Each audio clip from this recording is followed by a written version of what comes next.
Manager চাচা, আপনাকে আমি লাস্ট ওয়ার্নিং দিচ্ছি। আজকে মানে আজকের মধ্যে যেখান থেকে পারেন একটা ছেলে ধরে নিয়ে আসুন। আমাকে আজকে বিয়ে করতে হবে। কিন্তু মামুনি, এভাবে হুট করে রাস্তা থেকে কাউকে ধরে এনে তো আর তোমার মতো মেয়ের বিয়ে দেওয়া যায় না। বড় সাহেব রাগের মাথায় একটা কঠিন শর্ত দিয়েছেন বলে কি তুমিও নিজের জীবন নিয়ে পাগলামি শুরু করবে? আমার কাছে এছাড়া আর কোনো অপশন নেই চাচা। দাদু যেভাবে আমাকে ব্ল্যাকমেইল করছে, সেখানে আমার কিছু করার নেই।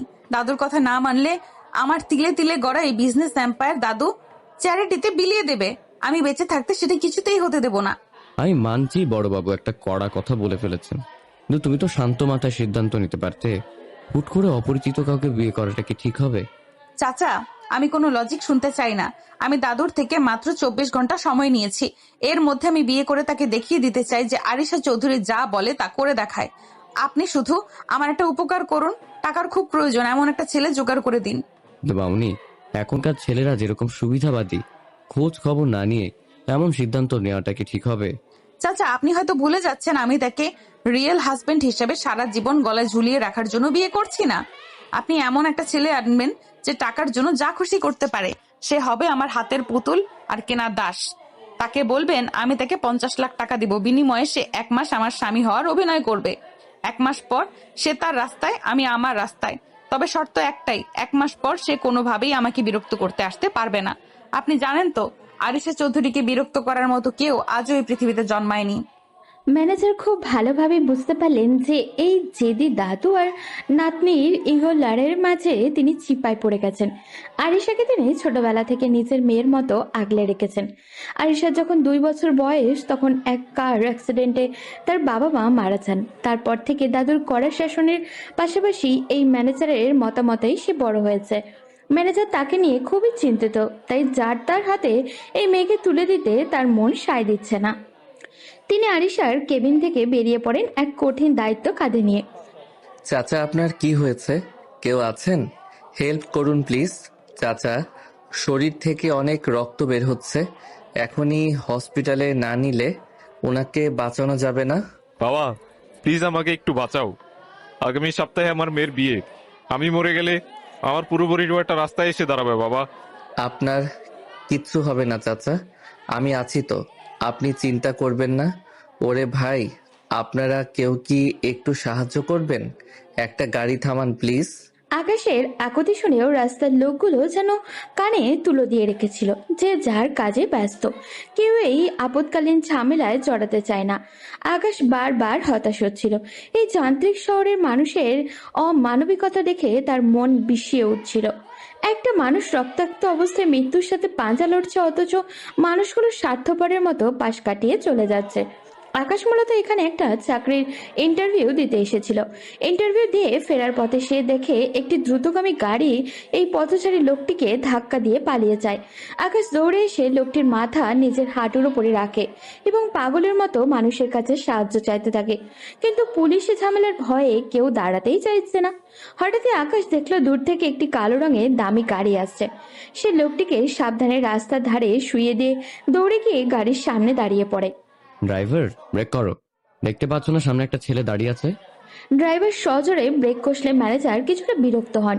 ড্রাইভার জানলার কাচ নামিয়ে আকাশকে বকতে শুরু করতেই আকাশ দৌড়ে এসে ম্যানেজারের হাত পা ধরে আকুতি করতে থাকে। ম্যানেজার প্রথমে বিরক্ত হলেও আকাশের চোখের পানি আর লোকটির অবস্থা দেখে তার ভেতরে মায়া কাজ করে। একদিনে আরিশার দেওয়া 24 ঘন্টার ডেডলাইন। এই মুমূর্ষু মানুষটি সব মিলিয়ে তিনি দ্রুত লোকটিকে গাড়িতে তোলার নির্দেশ দেন। হাসপাতালে পৌঁছানোর পর আকাশ নিজের সব ফর্মালিটি পূরণ করে। ডাক্তার যখন জানায় যে লোকটির জন্য জরুরি ভিত্তিতে ও পজিটিভ রক্ত প্রয়োজন, আকাশ এক মুহূর্ত দেরি না করে নিজের রক্ত দিতে রাজি হয়ে যায়। তুমি তোমার বাবাকে খুব ভালোবাসো, তাই না বাবা? রক্ত দেওয়া শেষে আর আকাশ যখন ক্লান্ত শরীরে শুয়েছিল, ম্যানেজারের প্রশ্নে সে চোখ মেলে তাকায়। তারপর একটা দীর্ঘশ্বাস ফেলে ম্লান হেসে জবাব দেয়, উনি আমার বাবা নন আঙ্কেল। তাহলে এই অপরিচিত মানুষের জন্য তুমি নিজের জীবনের ঝুঁকি নিলে, নিজের রক্ত দিচ্ছ? আকাশ শুরু থেকে শেষ পর্যন্ত পুরো ঘটনাটা ম্যানেজারকে খুলে বলে। ম্যানেজার অবাক হয়ে ছেলেটির দিকে তাকিয়ে থাকেন। এই যুগেও এমন নিঃস্বার্থ মানুষ হয় নাকি? ম্যানেজারের মনে হলো তিথি যা খুঁজছিলেন তা হয়তো পেয়ে গেছেন উনি। আকাশের মতো সৎ আর পরোপকারী ছেলেই পারে আরিশার জেদ সামলাতে। কিছুক্ষণ চুপ থেকে ম্যানেজার পকেট থেকে একটা পানির বোতল আকাশের হাতে ধরিয়ে দিয়ে বলল, আকাশ, আমিও তোমার মতো একসময় বেকার ছিলাম। আমি জানি অভাব আর দায়িত্ব মানুষকে কতটা অসহায় করে তোলে। তুমি যদি কিছু মনে না করো তবে আমি তোমার জন্য একটা কাজের ব্যবস্থা করতে পারি। তুমি কি আমার সাথে আসবে? আঙ্কেল, আমরা কি কোনো অফিসের দিকে যাচ্ছি?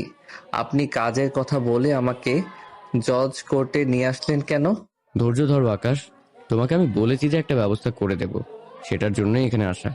সবুরে মেওয়া ফলে, বুঝলে? আসলে আমি অ্যাকাউন্টিংয়ে মাস্টার্স শেষ করে গত 2 বছর ধরে এই শহরটার অলিতে গলিতে ঘুরছি। আমার মতো এতিম ছেলের তো আর মামা চাচা নেই যে এক কথায় চাকরি হয়ে যাবে। ঘুষ দেওয়ার মতো সামর্থ্য আমার নেই। বিশ্বাস করেন আঙ্কেল, আজকেও ইন্টারভিউটা দারুণ দিয়েছিলাম, কিন্তু ওই যে দিন শেষে ওরা টাকার অঙ্ক আর চেনা মুখ কি খুঁজবে, তাই খুব দুশ্চিন্তায় আছি।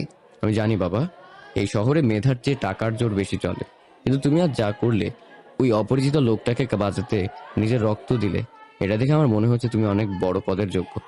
আমি শুধু বেঁচে থাকার একটা অবলম্বন চাইছি আঙ্কেল।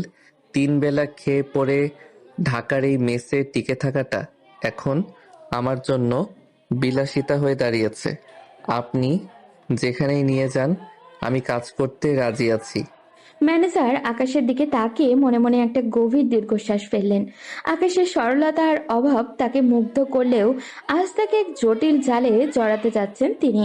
ম্যানেজার পকেট থেকে ফোন বের করে আরিশা চৌধুরী ডায়াল করে দ্রুত কথা বলে নিলেন।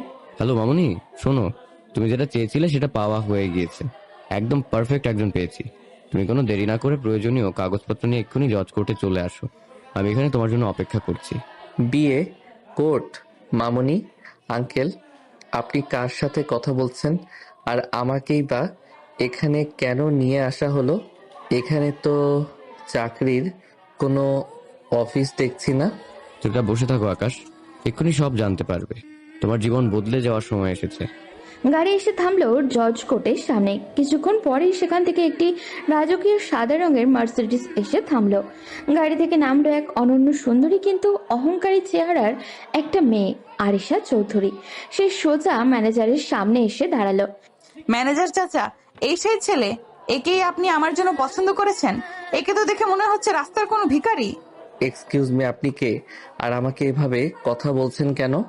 আঙ্কেল, ইনি কে? আর উনি আমাকে অপমান করার সাহস পাচ্ছেন কোত্থেকে? শান্ত হও আকাশ। মামুনি, তুমি বাইরে থাকো, আমি ওর সাথে আলাদা করে কথা বলে নিচ্ছি। আকাশ, আমার দিকে তাকাও। তোমার খুব টাকার দরকার না? আমার চাকরির দরকার আঙ্কেল। টাকার জন্য আমি ভিক্ষা করতে আসিনি। কাজটা অনেকটা সেরকমই। তোমাকে এই মেয়েটির স্বামী সেজে থাকতে হবে, মাত্র 1 মাসের জন্য। এটা একটা কন্ট্রাক্ট। এই 1 মাসে তুমি যা চাইবে তাই পাবে, আর 1 মাস শেষ হলে তোমাকে নগদ 50 লাখ টাকা দেওয়া হবে। কি বলছেন আপনি এসব? আপনার কি মাথা ঠিক আছে? বিয়ের মতো একটা পবিত্র সম্পর্ক নিয়ে আপনারা ব্যবসা করতে চাইছেন? আমি গরিব হতে পারি, কিন্তু আমার ব্যক্তিত্ব বিক্রি করতে আসিনি। টাকা দিয়ে কি সব কেনা যায়? আমি এই ডিল মানি না। দেখেছেন চাচা, ছোট লোকের আবার ব্যক্তিত্ব। শোনো ছেলে, এই ড্রামা বন্ধ করো। তোমার মতো হাজারটা ছেলে আমার পেছনে ঘুরঘুর করে শুধু এক নজর দেখার জন্য। তোমাকে আমি স্বামী হওয়ার কোনো পার্মানেন্ট লাইসেন্স দিচ্ছি না। শুধু দাদুর জেদ ভাঙার জন্য তোমাকে আমার একটা দাস হিসাবে দরকার। 50 লাখ টাকা তোমাকে তোমার 7 গোষ্ঠী একসাথে চোখে দেখেনি। রাজি হলে হও, না হলে আবার ওই ফুটপাতে গিয়ে শুয়ে থাকো। আপনি ঠিক বলেছেন মিস চৌধুরী, আমি ফুটপাতে শুতে পারি, কিন্তু নিজের আত্মা বিক্রি করতে পারি না। আঙ্কেল, আপনি আমাকে চাকরির কথা বলে এখানে এনে চরম অপমান করলেন। আমি আসছি। আকাশ, 1 মিনিট দাঁড়াও। আবেগ দিয়ে পৃথিবী চলে না বাবা। তুমি এখান থেকে বেরিয়ে যাবে, তারপর কি হবে? আবার সেই ম্যাচে যাবে। 2 দিন পর ম্যাচ মালিক তোমাকে বের করে দিবে, কারণ তুমি ভাড়া দিতে পারো না। আবার ইন্টারভিউ দিবে, আর ওরা তোমাকে ছুঁড়ে ফেলে দিবে। ওই যে লোকটাকে হসপিটালে রেখে আসলে, কালোর মেডিসিনের টাকা কোত্থেকে আসবে? এই সুযোগ হাতছাড়া করলে তোমাকে সারা জীবন পস্তাতে হবে। কিন্তু আঙ্কেল, বিয়ে সমাজ কি ভাববে? আমার বিবেক কি আমাকে ক্ষমা করবে? টাকার জন্য কি একটা মানুষের জীবন নিয়ে এভাবে খেলা করা যায়?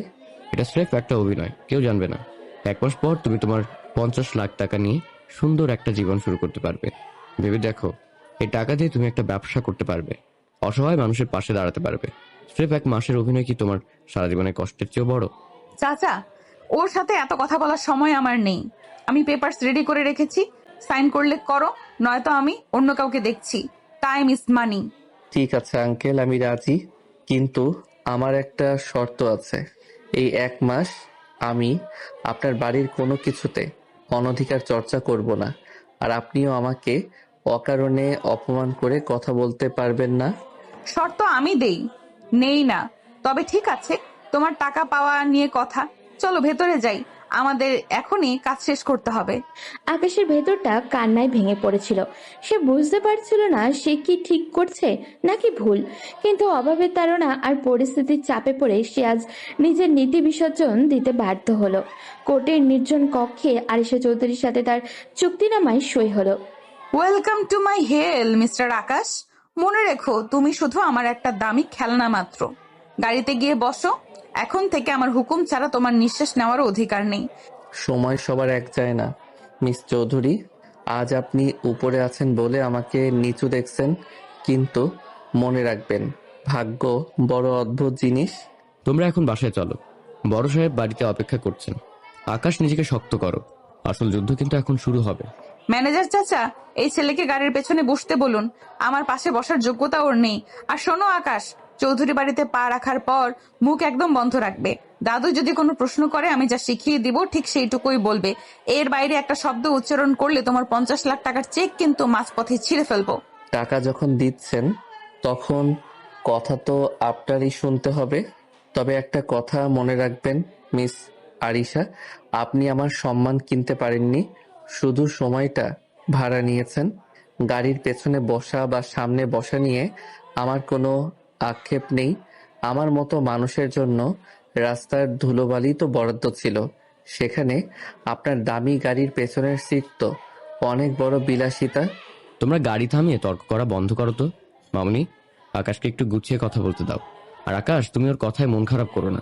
ও একটু জেদি, কিন্তু পরিস্থিতির চাপেও আজ তেমনটা করছে। আসলাম চৌধুরী সাহেবকে সামলানোই এখন আমাদের প্রধান কাজ।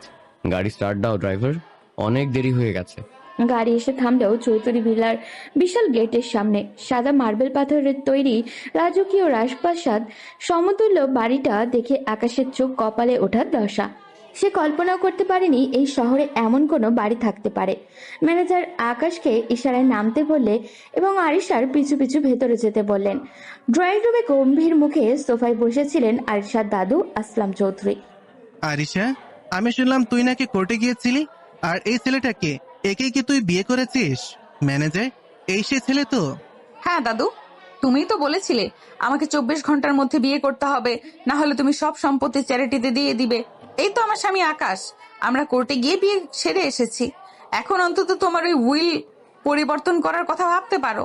আকাশ অনেক মেধাবী এবং ও আমার পছন্দ। আসলাম চৌধুরী থমথমে মুখে আকাশের দিকে তাকালেন। তার চোখে অনেক প্রশ্ন ছিল।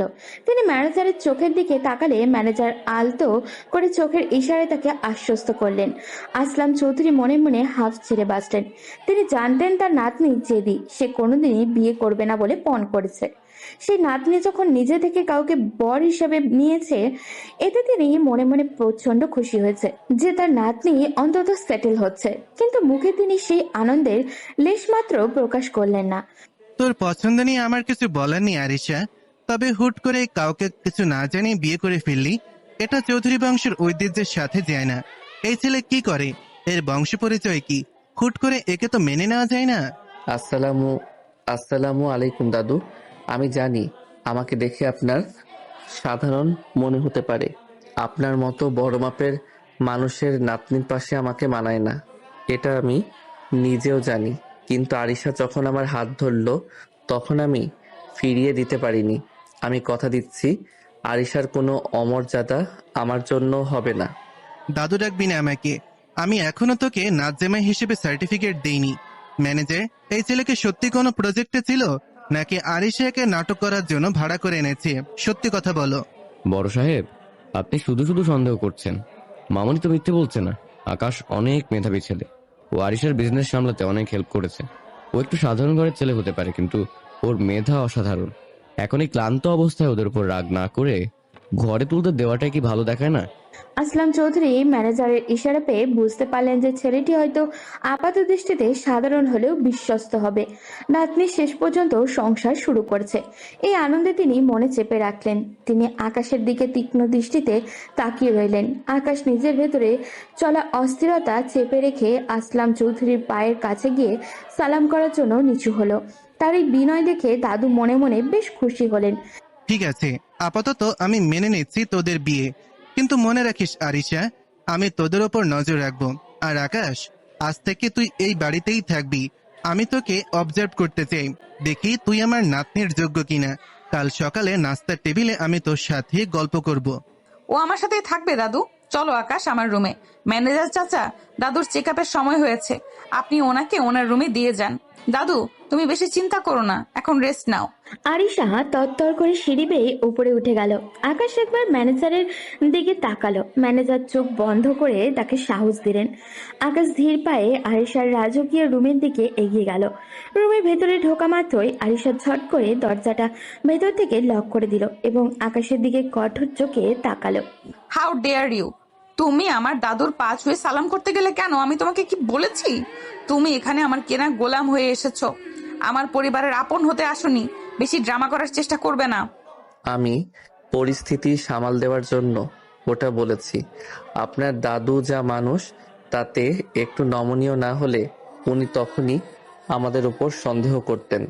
আর সালাম করাটা আমার সংস্কার। বড়দের সম্মান করতে টাকা লাগে না। মিস আরিশা, আপনি টাকা দিয়ে অভিনয় কিনতে পারেন, কিন্তু মানুষের আদব কায়দা কিনতে পারেন না। লেকচার বন্ধ করো। এই রুমের ওই কোনার একটা ছোট্ট সোফা আছে, ওখানে তোমার থাকার জায়গা। বিছানার ধারে কাছে আসার চিন্তাও করবে না। আর কাল সকালে দাদুর সাথে নাস্তা করার সময় যেন কোনো ভুল না হয়। এখন যাও, আমার চোখের সামনে থেকে দূর হও। আমার অসহ্য লাগছে তোমাকে দেখতে। আমারও খুব একটা ভালো লাগছে না এই গোল্ডেন কেজে বন্দি হতে, তবুও থাকতে হচ্ছে। শুভরাত্রি মিস চৌধুরী। আকাশ সোফায় গিয়ে বসলো। জানলার ওপাশে অন্ধকার আকাশটা দেখছিল ও। আজ থেকে তার জীবনে এক নতুন এবং যন্ত্রণাদায়ক অধ্যায় শুরু হলো। অন্যদিকে আরিশা এবং তার ড্রেসিং টেবিলের সামনে দাঁড়িয়ে ভাবছি, দাদু কি আসলে তাদের বিয়েটা বিশ্বাস করেছে, নাকি কোনো নতুন চাল চালছে। ম্যানেজার, এইদিকে আয়। তুই কি ভেবেছিস আমি কিছুই বুঝিনি? আরিশা জেদ করে একটা কিছু করলো আর তুই ওকে সায় দিলি, যার তার সাথে আমার নাতনিকে বিয়ে দিয়ে দিলি। এই ছেলের পরিচয় কি সত্যি করে বলতো? বড় সাহেব, আপনি শুধু শুধু উত্তেজিত হচ্ছেন। আমি আরিশা মামুনিকে ছোটবেলা থেকে দেখে আসছি। আমি কি ওর কোনো ক্ষতি হতে দেব? আকাশকে আমি নিজেই পছন্দ করেছি। ও এতিম হতে পারে, কিন্তু ওর মনের ভেতর যে বিশালতা আছে তা আমি আজ নিজের চোখে দেখেছি। ইতিম মানে ওর কেউই নেই? তুই কি পুরো ঘটনা জানিস? আমাকে খুলে বল সবটা। বড় সাহেব, ছেলেটা আজ একটা অপরিচিত রক্তাক্ত মানুষকে বাঁচানোর জন্য নিজের ইন্টারভিউ ছেড়ে দিয়েছে, নিজের শরীরে রক্ত দিয়েছে। ওর পকেটে একটা টাকা নেই, অথচ ও মানুষটাকে বাঁচানোর জন্য পাগল হয়ে গিয়েছিল। আরিশা মামুনি যখন শর্ত দিল যে একটা ছেলে লাগবেই, তখন আমার মনে হলো আকাশের চেয়ে ভালো আর কেউ হতে পারে না। আমি ওকে পুরো ডিলের কথা বলেছি। ও প্রথমে মানেনি, কিন্তু অভাব আর পরিস্থিতি ওকে বাধ্য করেছে। তার মানে এটা শুধুই একটা কন্ট্যাক্ট? আরিশা ওকে ভাড়া করে এনেছে দাদুর সম্পত্তি বাঁচানোর জন্য? সত্যি ম্যানেজার, এই যুগে এমন নিঃস্বার্থ ছেলে আছে যে অন্যের জন্য নিজের রক্ত দেয়? আকাশকে দেখে আমার প্রথম থেকেই আলাদা মনে হচ্ছিল। তবে শুধু রক্ত দিলেই তো হবে না, আরিশার স্বামী হওয়ার যোগ্যতা ওর আছে কিনা তা আমাকে বাজিয়ে দেখতে হবে। ছেলেটা যদিও আসলে খাঁটি হয়, তবে এই মিথ্যা বিয়েটাকেই আমি সত্যি করে দেব। এখন যা, আমাকে একটু একা থাকতে দে। আসলাম চৌধুরী রাতে ভালো করে ঘুমাতে পারলেন না। একদিকে তার নাতনির জেদ আর অন্যদিকে আকাশের মতো এক অদ্ভুত ছেলের উপস্থিতি তার মনে দোলা দিচ্ছিল। তিনি মনে মনে এক নতুন চাল চালার পরিকল্পনা করলেন। পরদিন সকালে চৌধুরী বিলার ডাইনিং টেবিলে এক রাজকীয় নাস্তার আয়োজন করা হয়েছে। আসলাম চৌধুরী গম্ভীর মুখে বসে আছেন। ঠিক তখনই আরিশা আর আকাশ সিঁড়ি দিয়ে নেমে আসে। তারা এমনভাবে হাত ধরাধরি করে আসছিল যেন তারা জগতের সবচেয়ে বেশি সুখী দম্পতি। গুড মর্নিং দাদু, তুমি কি আমাদের জন্য অপেক্ষা করছো? সরি, আজ উঠতে একটু দেরি হয়ে গেল। আসলে নতুন জীবন শুরু করেছি তো, কত কথা যে জমেছিল কাল রাতে, তাই না আকাশ? হ্যাঁ দাদু, আরিশার সাথে কথা বললে সময় কিভাবে কেটে যায় বোঝাই যায় না। ও এত সুন্দর করে গুছিয়ে কথা বলে যে আমি মুগ্ধ হয়ে শুনি। আপনি কি কাল রাতে ভালো করে ঘুমিয়েছেন? আমি তো ভালোই ঘুমিয়েছি, কিন্তু তোদের চোখে তো ঘুমের রেশ নেই দেখছি। বস, নাস্তা কর। আকাশ, তুই কি শুধু আরিশের রূপেই মুগ্ধ, নাকি ওর শাসনও সহ্য করতে পারবি? আমার নাতনি কিন্তু বেশ রাগী। কি যে বলো না দাদু, আকাশ জানে আমাকে কিভাবে সামলাতে হয়। ও আমার জন্য এক বাটি ওটস বানাতে চেয়েছিল, আমি বারণ করেছিলাম, বললাম আমাদের বাড়িতে এত লোক আছে, তোমার কষ্ট করার দরকার নেই। ও কিন্তু ভীষণ কেয়ারিং। আকাশ, নাও এই স্যান্ডউইচটা খাও তো। তুমিও খাও আরিশা। তোমার শরীরের যত্ন নেওয়া তো এখন আমার প্রথম দায়িত্ব। দাদু, আপনি বিশ্বাস করবেন না, আরিশা আমার লাইফে আসার পর আমি নিজেকে খুব ভাগ্যবান মনে করছি। ওর মতো একজন পার্টনার পাওয়া ভাগ্যের ব্যাপার। ভাগ্য কিনা সেটা তো সময় বলবে। আকাশ, তুই তো অ্যাকাউন্টিং এ মাস্টার্স করেছিস, আরিশা বলছিল তুই নাকি ওর প্রজেক্টে হেল্প করেছিস। তা আগামী সপ্তাহ থেকে আমাদের হেড অফিসে জয়েন করছিস তো? আমি চাই তুই আমাদের নতুন কনস্ট্রাকশন প্রজেক্টের অডিটটা নিজের হাতে করবি। দাদু, ওকে এখনই অফিসে নিতে চাইছো কেন? মাত্র তো বিয়ে হলো, আমরা একটু সময় কাটাতে চাই। ও তো আমার সাথেই কাজ করছে। আরে নাজ্জামাই যদি অফিসের কাজে হাত না দেয় তবে আমি শান্তি পাবো কিভাবে? আকাশ, তোর কোনো আপত্তি নেই তো, নাকি তুই শুধু স্ত্রীর আঁচল ধরেই থাকবি? আমার কোনো আপত্তি নেই দাদু। আপনি যখন দায়িত্ব দিচ্ছেন, আমি সাধ্যমতো চেষ্টা করব আপনার ভরসা রাখতে। আরিশা তো আছেই আমাকে গাইড করার জন্য। আরিশা, দাদু যখন বলছে তখন আমি অফিসে গেলে উনিও খুশি হবেন, তাই না? আরিশা দাঁতে দাঁত চেপে আকাশের দিকে তাকিয়ে হাসলো। সে বুঝতে পারলো আকাশকে অফিসে নেওয়া মানেই দাদুর নতুন কোনো পরীক্ষা। নাস্তার টেবিলে হাসি খুশি অভিনয়ের আড়ালে একটা শীতল লড়াই শুরু হয়ে গেছে। আকাশ খুব চমৎকারভাবে আরিশার সাথে তাল মিলিয়ে কথা বলছিল, যা দেখে আসলাম চৌধুরীর সন্দেহ আরও দানা বাঁধছে। নাস্তা শেষ করে আসলাম চৌধুরী যখন ওখান থেকে উঠে গেলেন, আরিশা আকাশের কানের কাছে ফিস ফিস করে বলে উঠল, এই যে মিস্টার অ্যাক্টর, বেশি ওভার অ্যাক্টিং করতে যেও না। দাদুর সামনে হাত ধরলে কেন? আর দাদুকে কথা দিলে কেন যে তুমি অফিসে যাবে? তুমি জানো না ওটা কতটা রিস্কি? দাদুর সামনে হাত না ধরলে উনি সন্দেহ করতেন। আর অফিসে যাওয়ার অফার উনি এমনভাবে দিয়েছেন যে না করার উপায় ছিল না। আমি তো শুধু আপনার স্ক্রিপ্ট ফলো করছি মিস চৌধুরী। আপনার দাদু কিন্তু আমাদের অভিনয়ের উপর পিএইচডি করার ক্ষমতা রাখেন, তাই একটু তো ন্যাচারাল হতেই হবে। চুপ করো। অফিসে গিয়ে যদি কোনো গোলমাল করো তবে 1 মাসের আগেই তোমাকে জেলখানায় পাঠিয়ে দেব। এখন যাও, রেডি হয়ে নাও, ম্যানেজার চাচার সাথে অফিসে যাবে। আর মনে রেখো, ওখানে তুমি আমার স্বামী নও, একজন সাধারণ এমপ্লয়ি মাত্র। আকাশ নিজের দীর্ঘশ্বাস চেপে নিজের কামরার দিকে গেল। সে জানতো এই অভিনয়ের পথটা খুব একটা সহজ হবে না। দাদুর তীক্ষ্ণ নজর আর আরিশার দম্ভের মাঝখানে তার নিজেকে প্রমাণ করতে হবে। আকাশ যখন তৈরি হয়ে নিচে নেমে আসে, সে দেখল আসলাম চৌধুরী দরজার কাছে গিয়ে দাঁড়িয়ে আছে। তার চোখের দৃষ্টি বলছে আকাশের আসল পরীক্ষা তো মাত্র শুরু হলো। অফিসের এসি কেবিনে বসে আছে আরিশা, ল্যাপটপের দিকে তাকিয়ে রাগে ফুঁসছে ও। ইন্ডিয়ান ক্লায়েন্টের সাথে আজ বিকালে মিটিং, অথচ গত কয়েকদিন ধরে তাদের দেওয়া অডিট ফাইলে একটা বড় অঙ্কের টাকার অমিল দেখা যাচ্ছে। ম্যানেজারের পাশে দাঁড়িয়ে ভয়ে ভয়ে আরিশার অবস্থা পর্যবেক্ষণ করছিলেন। ঠিক তখনই আকাশ কফির কাপ হাতে কেবিনে ঢোকে। ম্যানেজার চাচা, আমার অফিসের এই হাই পেড অ্যাকাউন্টসরা কি সবাই ঘাস কাটে? ম্যানেজার চাচা, আমার অফিসের এই হাই পেড অ্যাকাউন্টেন্টরা কি সবাই ঘাস কাটে? সামান্য একটা কনভার্সন রেটের গ্যাপ তারা বের করতে পারছে না। আজ মিটিং এ যদি ক্লায়েন্টরা এই গরমিল নিয়ে প্রশ্ন তোলে তবে আমার রেপুটেশন কোথায় গিয়ে দাঁড়াবে? মামুনি, ওরা তো রাত জেগে কাজ করছে, আসলে হিসেবে কোথাও একটা সূক্ষ্ম প্যাচ লেগে আছে যা ওরা ধরতে পারছে না। আকাশ দরজার পাশে দাঁড়িয়ে সব শুনছিল। আয়েশা তাকে স্রেফ একজন অশিক্ষিত গ্রামের ভূত মনে করে, তাই সে তার দিকে ফিরেও তাকাচ্ছিল না। আকাশ পা বাড়িয়ে টেবিলের সামনে গিয়ে দাঁড়ালো। মিস আরিশা, যদি কিছু মনে না করেন, সমস্যাটা কি আমি একবার দেখতে পারি? তুমি দেখবে? আকাশ, তুমি হয়তো ভুলে যাচ্ছ এটা কোনো পাড়ার মুদি দোকানের হিসাব না, কোটি কোটি টাকার ইন্টারন্যাশনাল ট্রানজাকশন। তুমি গিয়ে বরং সোফায় বসো, ফালতু সময় নষ্ট করো না। জাস্ট 2 মিনিট সময় দিন। আমি যদি না পারি তবে আপনি যা বলবেন তাই হবে। জেদ করে তো কোনো লাভ নেই। সমস্যাটা তো সমাধান হওয়া দরকার। আরিশা খুব বিরক্তি হয়ে ল্যাপটপটা আকাশের দিকে ঘুরিয়ে দিল।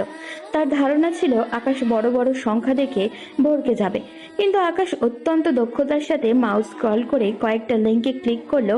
কিবোর্ডের বাটনে কয়েকটা আঙুল চালিয়ে সে মাত্র কয়েক সেকেন্ডের সমস্যার গোড়ায় পৌঁছে গেল।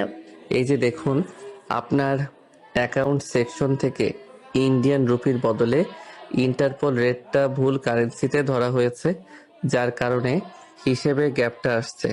আমি এখন ফিক্সড করে দিয়েছি, আপনি চাইলে চেক করে নিতে পারেন। কি সলভ হয়ে গেছে? এটি কিভাবে সম্ভব? আমার হেড অ্যাকাউন্ট তো বললো এতে সফটওয়্যার গ্যাপ আছে। আরিশা স্ক্রিনের দিকে তাকিয়ে পাথর হয়ে গেল। যে হিসাব নিয়ে 3 দিন ধরে 10 জন মানুষ হিমশিম খাচ্ছে, আকাশ সেটা তুড়ে মেরে সমাধান করে দিল। আরিশার বুকটা একটু কেঁপে উঠল। সে ইমপ্রেসড হয়েছে ঠিকই, কিন্তু দম্ভের কারণে সেটা মুখে প্রকাশ করতে পারছে না। কিছুক্ষণ পর সে আবারও একটা অ্যাকাউন্ট ফাইলের দিকে মনোযোগ দিল। হঠাৎই সেখানে বড় একটা গরমিল তার চোখে পড়ল। এই যে মিস্টার অ্যাকাউন্টেন্ট, এদিকে আসো। এটা কিসের হিসাব দিয়েছো? এখানে তো 2 লাখ টাকার কোনো হদিশ নেই। তুমি কি আমার টাকা চুরি করার ফন্দি করেছো? ম্যাম, আমি তো সব ভাউচার মিলিয়ে এন্ট্রি দিয়েছি। আমি জানি না এই ভুলটা কিভাবে হলো। জানি না মানে কি? তোমাদেরকে আমি ফালতু বেতন দেই? অযোগ্য কোথাকার! Get out from my office, এখনই বের হও। আরিশার চিৎকারে অফিসের সবাই তথস্থ।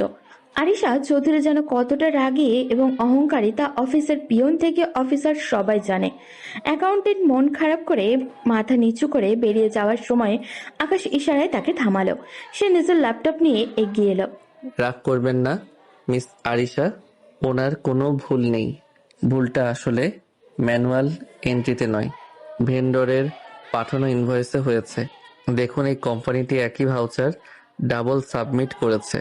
আপনার স্টাফরা সেটা খেয়াল করেনি ঠিকই, কিন্তু তারা চোর নয়। আকাশ কিবোর্ডে দ্রুত হাতে টাইপ করে ডাটাগুলো রিসেট করে দিল। অ্যাকাউন্টের সেই জটিল মিসম্যাচ কয়েক মুহূর্তের মধ্যে মিল খেয়ে গেল। আরিশা এবার আর নিজেকে সামলাতে পারল না। সে অপলক দৃষ্টিতে আকাশের দিকে তাকিয়ে রইল। এই দক্ষতা কোনো অশিক্ষিত মানুষের হওয়ার কথা নয়। অ্যাকাউন্টেন্ট রুম থেকে বেরিয়ে যাওয়ার পর আকাশ নিজের পকেটে হাত দিয়ে শান্ত হয়ে দাঁড়ালো। ম্যানেজার চাচা, ও তো দেখি কম্পিউটারে আমার চেয়েও ফাস্ট। আকাশ কি কোনোভাবে শিক্ষিত? মানে কোনো কোর্স টোর্স করেছে নাকি? মামুনি, তুমি যাকে গ্রামের ভূত ভাবছো, সে শুধু শিক্ষিত না, ও ঢাকা বিশ্ববিদ্যালয় থেকে অ্যাকাউন্টিং এ ফার্স্ট ক্লাস নিয়ে মাস্টার্স কমপ্লিট করেছে। ওর মেধা আপনার এই অফিসের সবার চেয়ে অনেক বেশি। হোয়াট? ঢাকা বিশ্ববিদ্যালয় থেকে মাস্টার্স? আকাশ, তুমি আমাকে কাল এগুলো বলনি কেন? তুমি তো আমাকে একবারও বললে না যে তুমি অ্যাকাউন্টিং এ স্টুডেন্ট। কাল তো আপনি আমার বায়োডাটা দেখার চেয়ে আমাকে অপমান করাতেই বেশি ব্যস্ত ছিলেন। আমি যখন কথা বলতে চেয়েছি, আপনি বলেছেন শর্ত আমি নেই না। তাই ভাবলাম আমার ডিগ্রির চেয়ে আপনার 50 লাখ টাকাটাই হয়তো আপনার কাছে বেশি দাবি। আর সে স্তব্ধ হয়ে চেয়ারে বসে পড়ল। সে ভাবতেও পারেনি এমন একটা হীরা সে কাল রাস্তা থেকে কুড়িয়ে এনেছে। যে ছেলেটি ইন্টারভিউয়ের জন্য হাহাকার করছিল, সে আসলে কতটা যোগ্য তা আজ হাড়ে হাড়ে বুঝতে পারল। আরিশার ভেতরে এক অদ্ভুত অস্বস্তি শুরু হলো। সে কি তবে সত্যি ভুল মানুষের সাথে ভুল ব্যবহার করে ফেলেছে? বড় সাহেব, আজ অফিসে যা হয়েছে তা অবিশ্বাস্য। আপনার নাতনি যাকে অশিক্ষিত ভেবে অবজ্ঞা করছিল, সেই আকাশ আজ অফিসের সবচেয়ে বড় অডিট প্রবলেমটা চুটকিতে সলভ করে দিয়েছে। আরিশা মামুনি তো পুরো বনে গেছে। আমি জানতাম ম্যানেজার, এই ছেলের চোখের দিকে তাকালে বোঝা যায় ও কতটা স্বচ্ছ আর বুদ্ধিমান। তা আরিশার রিয়াকশনটা কেমন ছিল? মামুনি যখন শুনলো আকাশ ঢাকা বিশ্ববিদ্যালয়ে গোল্ড মেডেলিস্ট হওয়ার মতো ছাত্র ছিল, তখন ওর চেহারা দেখার মতো হয়েছিল। আরিশা মামুনি তো ওর বায়োডাটা দেখারও প্রয়োজন মনে করেনি, কিন্তু ছেলেটা আসলেই হীরা। অফিসের জটিল সব হিসেবে কারচুপিও এক নিমিষেই ধরে ফেলেছে। খুব ভালো। আমার নাতনিটা বড্ড বেশি অহংকারী হয়ে গেছে। আকাশের মতন মেধাবী আর ধৈর্যশীল ছেলের সান্নিধ্য হয়তো ওর ভেতরের মানুষটাকে একটু পাল্টাবে। তুই ছেলেটার ওপর নজর রাখিস, ওকে যেন কোনো অসম্মান না করা হয়। সন্ধ্যাবেলা আকাশ অফিস থেকে ফিরে সোজা আসলাম চৌধুরীর ঘরে চলে যায়। বড় সাহেব তখন চশমাটা টেবিলের উপরে রেখে ক্লান্ত হয়ে শুয়েছিলেন। আকাশ নিঃশব্দে ঘরে ঢুকে ওনার চশমাটা মুছে যথাস্থানে রাখলো এবং ওনার পায়ের উপরে কম্বলটা টেনে দিল। আসলাম চৌধুরী চোখ খুলে আকাশকে দেখে ম্লান হাসলেন। আকাশ সারাদিন ওনার ছোটখাটো প্রয়োজনে পাশে থাকছিল, যা ওনার নিজের আপনজনেরাও খুব একটা করে না। দাদু, আপনার ডাবের জলটা টেবিলে রাখা আছে, ওটা আধা ঘন্টা আগে খাওয়ার কথা ছিল। আপনি বোধহয় ভুলে গিয়েছিলেন। একটু উঠে খেয়ে নিন তো। তুই এত কিছু খেয়াল রাখিস কেন রে পাগল? এই বাড়িতে তো লোক লস্করের অভাব নেই। লোক থাকতে পারে দাদু, কিন্তু তারা তো কাজ করে নিয়ম মেনে, আর সেবা করতে হয় মন থেকে। আপনার সাথে কথা বললে আমার নিজের হারানো দাদার কথা মনে পড়ে যায়। আপনার কোনো দরকার থাকলে আমাকে নির্দ্বিধায় বলবেন। আকাশ শুধু দাদুর নয়, আরিশারও কখন কি প্রয়োজন সেদিকে সূক্ষ্ম নজর রাখছিল। আরিশা কফি পছন্দ করে, কিন্তু চিনি ছাড়া। আরিশা ল্যাপটপে কাজ করতে করতে অনেক সময় জল খেতে ভুলে যায়। এসব ছোট ছোট বিষয় আকাশ যত্ন করে গুছিয়ে দেয়। আরিশা রুম থেকে বেরিয়ে যখন দেখলো আকাশ তার স্টাডি টেবিলটা একদম গুছিয়ে রেখেছে এবং তার প্রিয় লেমন গ্রাস ট্রি ফ্লাক্সে ভরে রেখেছে, তখন সে কৃতজ্ঞ হওয়ার বদলে বিরক্তিতে ফেটে পড়ল। আকাশ, এই যে শোনো, তোমাকে কি আমি আমার পার্সোনাল অ্যাসিস্ট্যান্ট হিসেবে হায়ার করেছি, নাকি তোমাকে এই বাড়িতে ঝাড়ুদার হিসেবে আনা হয়েছে? আমি তো আপনার কোনো ক্ষতি করিনি মিস আরিশা।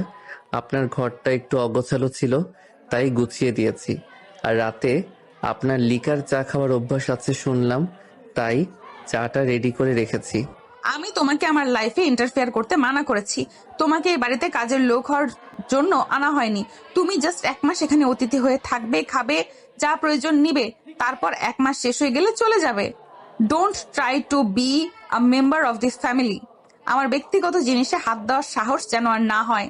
আপনি ঠিকই বলেছেন মিস চৌধুরী।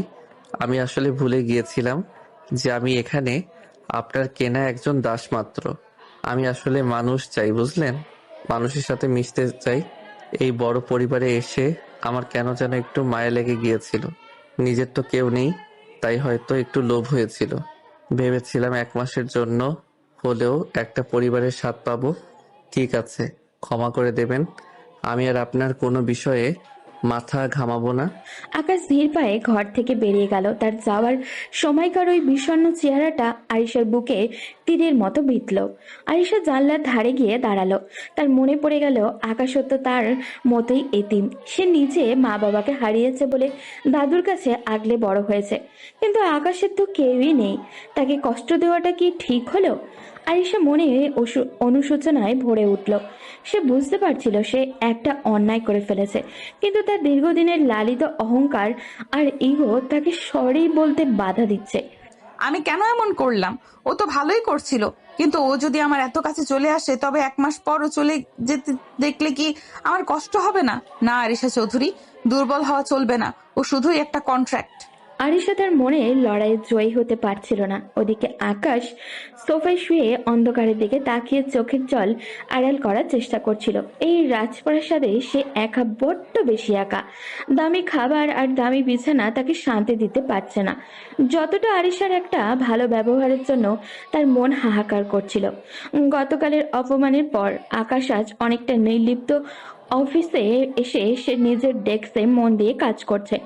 আরিশা তার কেবিনে কাছের উপর থেকে বারবার আকাশের দিকে তাকাচ্ছিল। তার মনে এক অদ্ভুত অস্বস্তি।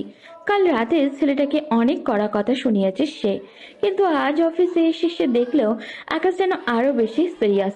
আজ কোম্পানির একটা বড় ইনভেস্টমেন্টের ডিল হওয়ার কথা, কিন্তু শেষ মুহূর্তে ডাটা অ্যানালাইসিসে কিছু জটিলতা দেখা দিয়েছে। ম্যানেজার চাচা, ইনভেস্টররা তো এখনই চলে আসবে। আমাদের তো প্রেজেন্টেশনের গ্রাফগুলো তো মিলছে না। এখন কি করা যায়? মামনি, আকাশকে একবার ডেকে দেখবো? ও কাল যে পারফরমেন্স দেখিয়েছে, আমার মনে হয় না ও এটা ঠিক করে দিতে পারবে। ডাকুন ওকে। তবে ও কি আসবে? কাল আমি ওকে একটু বকা দিয়েছিলাম।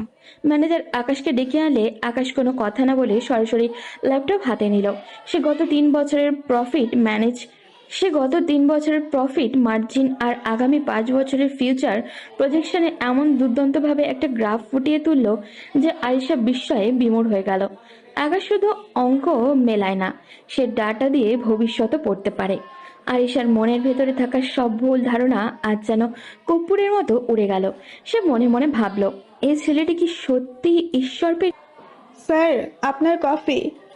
আকাশ মাথা তুলে দেখল অফিসের রিসেপশনিস্ট রিয়া হাসি মুখে দাঁড়িয়ে আছে। রিয়া মেয়েটা খুব সুন্দর এবং চটপটে। কাল থেকেই সে লক্ষ্য করেছে এই নতুন ছেলেটার অসামান্য মেধা আর তার শান্ত স্বভাব। অফিসের বড় বড় অফিসাররাও যেখানে অহংকারকে মাটিতে পা ফেলে না, সেখানে আকাশের মতো একজন মেধাবী মানুষের এত সাধারণ আচরণ রিয়াকে মুগ্ধ করেছে। ও থ্যাংক ইউ, কিন্তু আমি তো কফি অর্ডার করিনি। আমি জানি আপনি করেননি, কিন্তু আপনার চেহারায় ক্লান্তির ছাপ দেখা যাচ্ছে। তাই ভাবলাম আমার পক্ষ থেকে 1 কাপ কফি আপনাকে সারপ্রাইজ হিসাবে দিই। আমি রিয়া, রিসেপশনে থাকি। আপনি তো আকাশ, তাই না? জি, আমি আকাশ। ধন্যবাদ কফির জন্য। আসলে কাজের চাপে ক্লান্ত হয়ে পড়েছিলাম। আপনি তো দেখি জাদুকর। পুরো অফিস আজ আপনাকে নিয়ে কথা বলছে। আরিশা ম্যামের মতো রাকি মানুষকে আপনি যেভাবে শান্ত করে দিলেন, এটা অবিশ্বাস্য। আমি কিন্তু খুব মিশুক, কথা বলতে পছন্দ করি। আপনি চাইলে আমরা ফ্রেন্ড হতে পারি। রিয়া খুব সহজভাবে কথাগুলো বলল। আকাশ প্রথমে একটু জড়সড় থাকলেও রিয়ার বন্ধুসুলভ আচরণে সে কিছুটা সহজ হলো। এই যান্ত্রিক শহরে আরিশা চৌধুরীর বাড়িতে যখন সে প্রতিনিয়ত অপমানিত হচ্ছে, সেখানে রিয়ার মতো একজন সাধারণ মেয়ের হাসি আর বন্ধুত্বপূর্ণ কথা তাকে একটু তো স্বস্তি দিল। আচ্ছা আকাশ, আপনি কি সবসময় এত গম্ভীর থাকেন? একটু হাসুন না, হাসলে আপনাকে আরো বেশি স্মার্ট লাগে। আপনার লাঞ্চ কি হয়েছে? না হলে আমরা একসাথে ক্যান্টিনে যেতে পারি। হুম, আসলে নাস্তা দেরি করে করেছি তো, তাই এখনো লাঞ্চের কথা ভাবিনি। তবে আপনার সাথে কথা বলে ভালো লাগলো। আপনি খুব সুন্দর কথা বলেন। রিয়া আর আকাশের এই কথোপকথন আরিশা কেবিনের ভেতর থেকে স্পষ্ট দেখতে পাচ্ছিল। সে লক্ষ্য করলো আকাশ রিয়ার সাথে বেশ সহজভাবেই হাসছে, যা তার সাথে কোনো দিনও করেনি। কেন জানি আরিশার বুকের ভেতরটা একটু খচখচ করে উঠলো। তার মনে হলো রিয়া কেন আকাশের সাথে এত ভাব জমাচ্ছে। আকাশ তো তার কন্ট্রাক্ট হাজবেন্ড। এই রিয়া মেয়েটা তো বড়ই ফাজিল। কাজের সময় ফালতু গল্প করছে কেন? আর আকাশটারই বা কেমন? যার তার সাথে দাঁত বের করে হাসছে। কাল তো অনেক বড় বড় কথা বললো যে ও পরিবার চায়, মায়া চায়। এখন দেখি রিসিপশনিস্টের সাথেও মায়া বাড়াচ্ছে। রিয়া, এটা কি অফিসের আড্ডাখানা? যাও নিজের কাজে ফেরো। আর আকাশ, কাজ শেষ হলে আমার কেবিনে আসো এক্ষুনি। দিনগুলো এখন এক অদ্ভুত ছন্দে কাটছে। বাইরে থেকে দেখলে মনে হয় চৌধুরী ভিলার আকাশে আরিশার দাম্পত্য জীবনে বসন্ত বইছে, কিন্তু ভেতরে ভেতরে চলছে অধিকার আর অস্তিত্বের এক শীতল লড়াই। সকালে নাস্তার টেবিলে আসলাম চৌধুরী সামনে, তারা দুজনে যেন আদর্শ দম্পতি। আকাশ, তোমার টাইটা আজ আবার একটু বাঁকা হয়েছে। কতবার বলবো যে আয়নার সামনে দাঁড়িয়ে পড়বে? না, আমি ঠিক করে দিচ্ছি। আরে, তুমি থাকতে আমার আয়নার কি দরকার? তুমি যখন আছো তখন আমার পরিপাটি হওয়া নিয়ে তো চিন্তাই নেই, তাই না দাদু? তা তো বটেই। তোদের এই খুনসুটি দেখলে মনে হয় যেন আমার হারানো যৌবন ফিরে পাচ্ছি। আকাশ, তোকে পেয়ে আমার নাতনিটা কিন্তু অনেকটা পাল্টে গেছে। আগে তো হাসতেই ভুলে গিয়েছিল। দাদু, তুমি না মাঝে মাঝে বড্ড বেশি বলো। আমি কিন্তু মোটেও পাল্টাইনি। আমি যেমন ছিলাম তেমনই আছি। আকাশ, কফিটা শেষ করো, অফিসের দেরি হয়ে যাচ্ছে। আসলাম চৌধুরীর উপর থেকে হাসলেও মনে মনে সবটাই জানেন। তিনি খুব ভালো করে বুঝতে পারছেন যে এই সবটাই আরিশার সাজানো নাটক আর আকাশের নিখুঁত অভিনয়। তবুও তাদের এই সম্মিলিত প্রচেষ্টা ওনার বেশ ভালোই লাগছে। তিনি মনে মনে ভাবেন, অভিনয় করতে করতে যদি সত্যি মায়ায় পড়ে যায় তবে মন্দ কি। Good morning sir. আজ কিন্তু আপনাকে ব্লু শার্টে একদম হিরো লাগছে। আরিশা ম্যামের চয়েস তো দারুণ বলতে হবে। Good morning Riya. আরিশার চয়েস নয়, এটা আসলে আমার নিজেরই কেনা ছিল। তবে কমপ্লিমেন্টের জন্য থ্যাংক ইউ। তা আজ রিসিপশনে এত ভিড় কেন? আরে ভিড় তো হবেই, সবাই আপনাকে দেখতে চায়। আপনি যে কালকের সেই জটিল অডিট ফাইলটা সলভ করলেন, পুরো অফিসে তো এখন আপনিই talk of the town. By the way, আজ কিন্তু লাঞ্চে আমাকে না বলতে পারবেন না। আমি বাসা থেকে আপনার প্রিয় আলু ভর্তা আর ইলিশ মাছ ভাজি নিয়ে এসেছি। আপনি আমার জন্য বাসা থেকে খাবার নিয়ে এসেছেন? রিয়া, আপনি আসলেই খুব ফ্রেন্ডলি। আমার এই নিঃসঙ্গ জীবনে আপনার মতো একজন বন্ধু পাওয়া সত্যি ভাগ্যের ব্যাপার। ভাগ্যের দোহাই দিবেন না তো। আমি তো শুধু আপনার সাথে একটু সহজ হতে চেয়েছি। এই যে দেখুন, আপনার জন্য একটা স্পেশাল প্যান এনেছি। সাইন করার সময় মনে করবেন ফ্রেন্ডটা গিফট করেছে। আরিশা নিজের কেবিন থেকে কাছের ওপারের এই দৃশ্যটা দেখছিল। আকাশের ঠোঁটের কোণে রিয়ার জন্য যে সহজ হাসিটা দেখা যাচ্ছে সেটা আরিশার জন্য দামি উপটৌকন দিয়েও কোনোদিনও পাওয়া যায়নি। আরিশার বুকটা ঈর্ষায় ফেটে যাচ্ছিল। সে ইন্টারকমে চিৎকার করে ম্যানেজারকে ডাকলো। ম্যানেজার চাচা, এই রিসেপশনিস্ট রিয়াকে কি আমি গল্পের জন্য বেতন দেই? দেখুন তো ও আকাশের সাথে কিভাবে গালগপ্প জুড়েছে। আকাশ কি এখানে প্রেম করতে এসেছে নাকি কাজ করতে? মামুনি, রিয়া তো সবার আগেই সাথেই ভালো ব্যাপার করে, আর আকাশ তো এই অফিসে নতুন, ওর তো কাউকে দরকার যে ওকে একটু গাইড করবে। এতে রাগার কি আছে? গাইড করার জন্য আপনি আছেন, আমি আছি, আর ওই রিয়ার মতো একটা সাধারণ মেয়ের সাথে ও অত কিসের হাসাহাসি করছে? ওকে এক্ষুনি আমার রুমে পাঠিয়ে দিন। কিছুক্ষণ পর আকাশ আরিশার কেবিনে ঢুকলো। তার চোখে তখনও রিয়ার সাথে গল্পের রেশটুকু লেগে আছে। ফাইলটা রাখো টেবিলে। আর শোনো আকাশ, তুমি কি ভুলে যাচ্ছ তুমি এখানে কিসের জন্য এসেছো? অফিসের ডেকোরাম বলে একটা জিনিস আছে। ওই রিসেপশনিস্টের সাথে তোমার এত মাখামাখি অফিসের কালচারের জন্য ভালো না। মিস চৌধুরী, আমি আমার কাজ ঠিকঠাক করছি। আর রিয়া শুধু আমার একজন ভালো বন্ধু।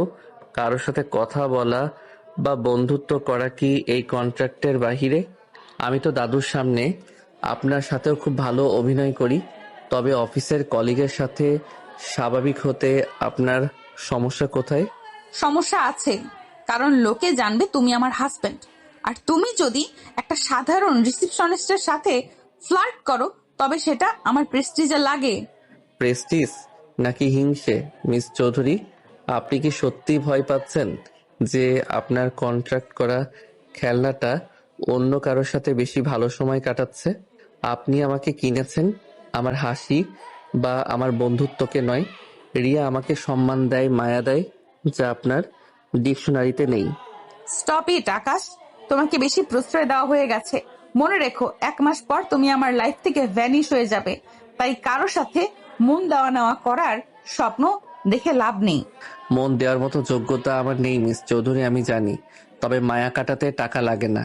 আমি আমার কাজ করছি, আপনি আপনার ইগো সামলান।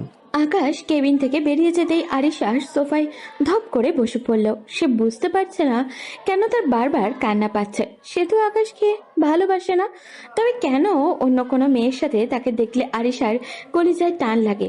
অন্যদিকে অফিসে রিয়া আর আকাশের বন্ধুত্ব আরো গভীর হতে শুরু করেছে। রিয়া জানে না আকাশের জীবনের আসল সত্যটা কি, কিন্তু সে আকাশকে তার একঘেয়ে জীবনের থেকে এক চিলতে রোদ হিসেবে দেখতে শুরু করেছে। চৌধুরী ভিলার পরিবেশে এখন এক অদ্ভুত পরিবর্তন। যে আরিশা চৌধুরী আকাশকে নিজের ছায়া মারাতে দিত না, সেই আরিশাই এখন ছলে বলে কৌশলে আকাশকে নিজে 24 ঘন্টার সঙ্গী করে তুলেছে। কেন এক অজানা ভয় বা অদৃশ্য টান তাকে আকাশের দিকে বারবার ঠেলে দিচ্ছে। অফিসের কাজ হোক বা বাইরের মিটিং, আরিশার এখন আকাশকে ছাড়া চলেই না। আকাশ, এই ফাইলগুলো নিয়ে এক্ষুনি আমার কেবিনে আসো। নেক্সট প্রজেক্টের প্রেজেন্টেশনটা তোমাকে ছাড়া আমি ফাইনাল করতে পারছি না। মিস চৌধুরী, এই কাজটা তো আপনার অ্যাসিস্ট্যান্টও করতে পারতো। আমাকে অডিট সেকশন থেকে বারবার কল করছে, ওখানে আমার থাকাটা জরুরি। অডিট সেকশনে কে আছে না আছে সেটা দেখার দায়িত্ব আমার। আপাতত তুমি এখানেই বসো, এই কফিটা নাও আর আমাকে এই স্লাইডগুলো বুঝিয়ে দাও। আর হ্যাঁ, তোমার ফোনটা সাইলেন্ট করো। বারবার রিংটোন বাজলে আমার কনসেন্ট্রেশনে নষ্ট হয়। সাইলেন্টই আছে। আসলে রিয়া একটা ফাইল নিয়ে আসছিল, বোধহয় সেই জন্য কল দিয়েছিল। আমি কি একটু বাইরে গিয়ে ওর সাথে কথা বলে আসবো? একদম না, রিয়াকে বলে দাও ফাইলটা রিসেপশনে রাখতে। ওটা পরে দেখা যাবে। তুমি আমার সামনে বসো, আর কাল থেকে আমার যতগুলো আউটডোর মিটিং আছে সবগুলোতে তুমি আমার সাথে যাবে। ড্রাইভারকে বলে দিয়েছি তুমি আর আমি একই গাড়িতে যাব। কিন্তু মিস চৌধুরী, লোকে কি ভাববে? এমপ্লয়িরা তো অলরেডি বলা বলি করছে যে আপনি কেন আমাকে এত প্রায়োরিটি দিচ্ছেন। আমাদের কন্ট্রাক্টের গোপনীয়তা তো এতে নষ্ট হতে পারে। লোকে কি ভাবলো তাতে আমার কিছু যায় আসে না। আরিশা চৌধুরী নিজের ডিসিশন নিজেই নেয়।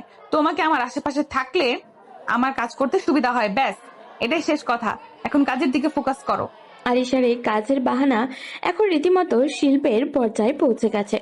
শপিং মলে যাওয়া হোক কিংবা ক্লায়েন্টের সাথে ডিনার, আরিশা সবখানেই আকাশকে সাথে নিয়ে যাচ্ছে। আর অজুহাত একটাই, যে আকাশের বুদ্ধিমত্তা তার কাজে লাগে। কিন্তু আসল কারণটা যে রিয়ার সাথে আকাশের বাড়তে থাকা বন্ধুত্ব আটকানো। সেটা আরিশার নিজের অবচেতন মনও জানে। একদিন অফিসের করিডোরে আকাশের সাথে রিয়া দেখা হয়ে যায়। আকাশ স্যার, আপনাকে তো এখন পাওয়াই যায় না। আরিশা ম্যাম তো আপনাকে একদম নিজের ছায়া বানিয়ে ফেলেছেন। আজ লাঞ্চে কিন্তু আমাদের যাওয়ার কথা ছিল, মনে আছে তো? সরি রিয়া, আরিশা আজ একটা ইমার্জেন্সি মিটিং রেখেছে সিটি ক্লাবে। আমাকে এখনই বের হতে হবে। ইনশাল্লাহ কাল হবে। কালো কি ম্যাম আপনাকে ছাড়বেন? আমার কেন জানি মনে হচ্ছে আরিশা ম্যাম আপনাকে কারোর সাথে শেয়ার করতে চাচ্ছেন না। যাই হোক, সাবধানে যাবেন। রিয়া চলে যেতেই আরিশা পেছন থেকে এসে দাঁড়ালো। তার চোখে মুখে এক রাজকীয় গাম্ভীর্য, কিন্তু ভেতরে এক অজানা অস্থিরতা। আরিশা নিজের বিরক্তি চেপে আকাশের দিকে তাকিয়ে বাইরে যাওয়ার তাগাদা দিল। কথা শেষ হলো? আবার কি আমরা বের হতে পারি? এবার কি আমরা বের হতে পারি? দেরি হলে ক্লায়েন্ট ইমপ্রেসড হবে না। চলো। গাড়ির ভেতরে এখন পিনপতন নীরবতা। আরিশা বারবার আর চোখে আকাশকে দেখছিল। আকাশ জানলার বাইরে তাকে শহরের যান্ত্রিকতা দেখছে। তার শান্ত অবয়ব আরিশার হৃদস্পন্দন বাড়িয়ে দিচ্ছে। হুট করেই একটা জোরালো ব্রেক কষল। আরিশা শরীরের ভারসাম্য হারিয়ে আকাশের কাঁধের উপরে গিয়ে পড়ল। কয়েক সেকেন্ডের জন্য সময় যেন থমকে গেল। মিস চৌধুরী, আপনি ঠিক আছেন তো? লেগেছে কোথাও? না, আমি ঠিক আছি। ড্রাইভার সাবধানে গাড়ি চালাও। আকাশ, তোমার শার্টের কলারটা একটু ঠিক করো। চৌধুরী গ্রুপের জামাই হিসেবে তোমাকে পারফেক্ট দেখা দরকার। আপনি কি সত্যি আমাকে চৌধুরী গ্রুপের জামাই ভাবছেন, নাকি 1 মাসের একটা অভিনয়কে খুব বেশি সিরিয়াসলি নিচ্ছেন? যা হওয়ার হচ্ছে, বেশি প্রশ্ন করো না তো। এই 1 মাস তুমি আমার প্রপার্টির মতো, তাই আমি যেখানে নিয়ে যাব সেখানেই তোমাকে যেতে হবে। আরিশা ওই অধিকার বোধ আকাশের মনে এক অদ্ভুত অনুভূতি তৈরি করেছে। সে বুঝতে পারছে আরিশার এই কঠিন খোলসের নিচে একটা নরম মন আছে, যা একা থাকতে ভয় পায়। রাতে বাড়ি ফেরার পর দাদু যখন দুজনকে একসাথে গাড়ি থেকে নামতে দেখলো, তার মুখে একটা তৃপ্তির হাসি ফুটে উঠল। কিরে আরিশা, আজ তো তোদের ফিরতে অনেক রাত হলো।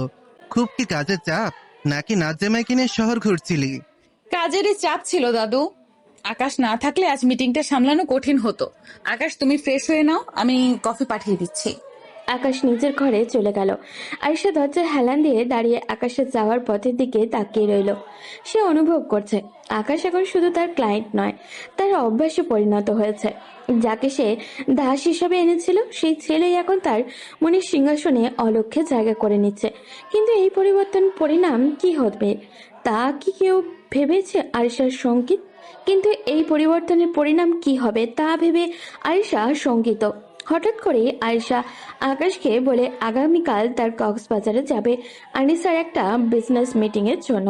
এরপর তারা কক্সবাজারে চলে আসে পরদিন সকালের ফ্লাইটে। আকাশ, ড্রাইভটা চেক করেছো? কক্সবাজারের একটা প্রজেক্ট, আমার ড্রিম প্রজেক্ট। বিদেশি ইনভেস্টররা আজ হোটেলের প্রেজেন্টেশন দেখবে। আমাদের কোনো ভুল করা চলবে না। সব রেডি মিস চৌধুরী। আমি ডাটাগুলো 3 বার ক্রস চেক করেছি। আপনি নিশ্চিন্ত থাকতে পারেন। সমুদ্রের এই নীল জল আর পাহাড়ের মাঝখানে এসেও আপনি শুধু বিজনেস নিয়ে ভাবছেন? একবার জানালার বাইরে তাকিয়ে দেখুন, প্রকৃতি কত সুন্দর। আমার কাছে সাকসেস প্রকৃতির চেয়েও বেশি সুন্দর আকাশ। তবে হ্যাঁ, তোমার কথা শুনে মনে হচ্ছে এখানে এসে অন্তত একবার সমুদ্রের পাড়ে হাঁটা উচিত। মিটিং শেষ হলে বিকেলে কি করা যাবে আমার সাথে? কক্সবাজারে একটি অভিজাত রেস্টুরেন্টের ব্যালকনিতে দাঁড়িয়ে আরিশা আর আকাশ কথাগুলো বলছিল। সমুদ্রের নোনা বাতাস আর ঢেউয়ের গর্জনে আরিশার গাম্ভীর্য যেন কিছুটা শিথিল হয়ে আসছিল। বিকেলের প্রেজেন্টেশন দারুণ সফল হলো। ইনভেস্টররা আকাশের বুদ্ধদীপ্ত উত্তরের প্রশংসা করে ডিল ফাইনাল করলো। আরিশার চোখে তখন এক অদ্ভুত তৃপ্তি। সন্ধ্যা নামতেই আরিশা সাধারণ একটি হালকা নীল শাড়ি পরে আকাশের সামনে এসে দাঁড়ালো। আপনাকে আজ খুব অন্যরকম লাগছে মিস চৌধুরী। এই কাঠখোট্টা বিজনেসম্যান আরিশার ভেতরে যে এমন স্নিগ্ধ একজন মানুষ আছে, তা হয়তো আজ সমুদ্র না থাকলে জানাই হতো না। বিকেলে কি যাবে আমার সাথে? বেশি প্রশংসা করতে হবে না, চলো বিচে যাই। সাগরের গর্জন খুব কাছ থেকে শোনার ইচ্ছে করছে আজ। সাগরের বালুতে তারা দুজনে পাশাপাশি হাঁটছিল। আকাশের পা ছুঁয়ে যাওয়ার ঢেউগুলো যেন তার মনের দূরত্ব কমিয়ে দিচ্ছিল। হাঁটতে হাঁটতে আরিশা হঠাৎই থেমে গেল। সে আকাশের দিকে তাকিয়ে দেখলো আকাশ খুব শান্তভাবে দিগন্তের দিকে তাকিয়ে আছে। আরিশার মনে হলো এই ছেলেটার সাথে থাকলে পৃথিবীটা কত সহজ হয়ে যায়। আকাশ, তুমি এখন এই 1 মাস শেষ করে চলে যাবে, তখন তোমার কি আমার কথা মনে পড়বে, নাকি 50 লাখ টাকা পেয়ে অভাগা আরিশাকে এক নিমেষে ভুলে যাবে? টাকা দিয়ে সময় কেনা যায় মিস আরিশা, কিন্তু স্মৃতি মোছা যায় না। আপনি আমাকে দাস বানিয়ে এনেছিলেন ঠিকই, কিন্তু আপনার এই নিঃসঙ্গতা আমি অনুভব করতে পারি। আপনার এই মায়া মাখা মুখটা ভুলে যাওয়া হয়তো আমার পক্ষে সম্ভব হবে না। তুমি জানো আকাশ, আজ পর্যন্ত কেউ আমাকে এভাবে বুঝতে চেষ্টা করেনি। সবাই আমার টাকা আর ক্ষমতা দেখেছে, কিন্তু তুমি আমাকে একজন মানুষ হিসেবে দেখেছো। কেন তুমি এত ভালো? কেন তোমাকে অবহেলা করা যায় না? সাগরের বাতাসের বেগ বাড়ছিল। আকাশে তখন মেঘের আড়ালে চাঁদ উঁকি দিচ্ছে। আরিশার চোখের কোণে চিকচিক করছিল নোনা জল। হঠাৎই সে আবেগপ্রবণ হয়ে আকাশের হাতটা খুব শক্ত করে ধরল। আকাশ চমকে উঠল, কিন্তু হাত সরিয়ে নিল না।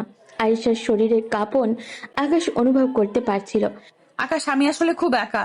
এই বিশাল সাম্রাজ্য দিয়ে আমি কি করব যদি আমার কথা শোনার মতো কেউ পাশে না থাকে? আমি কি অনেক খারাপ?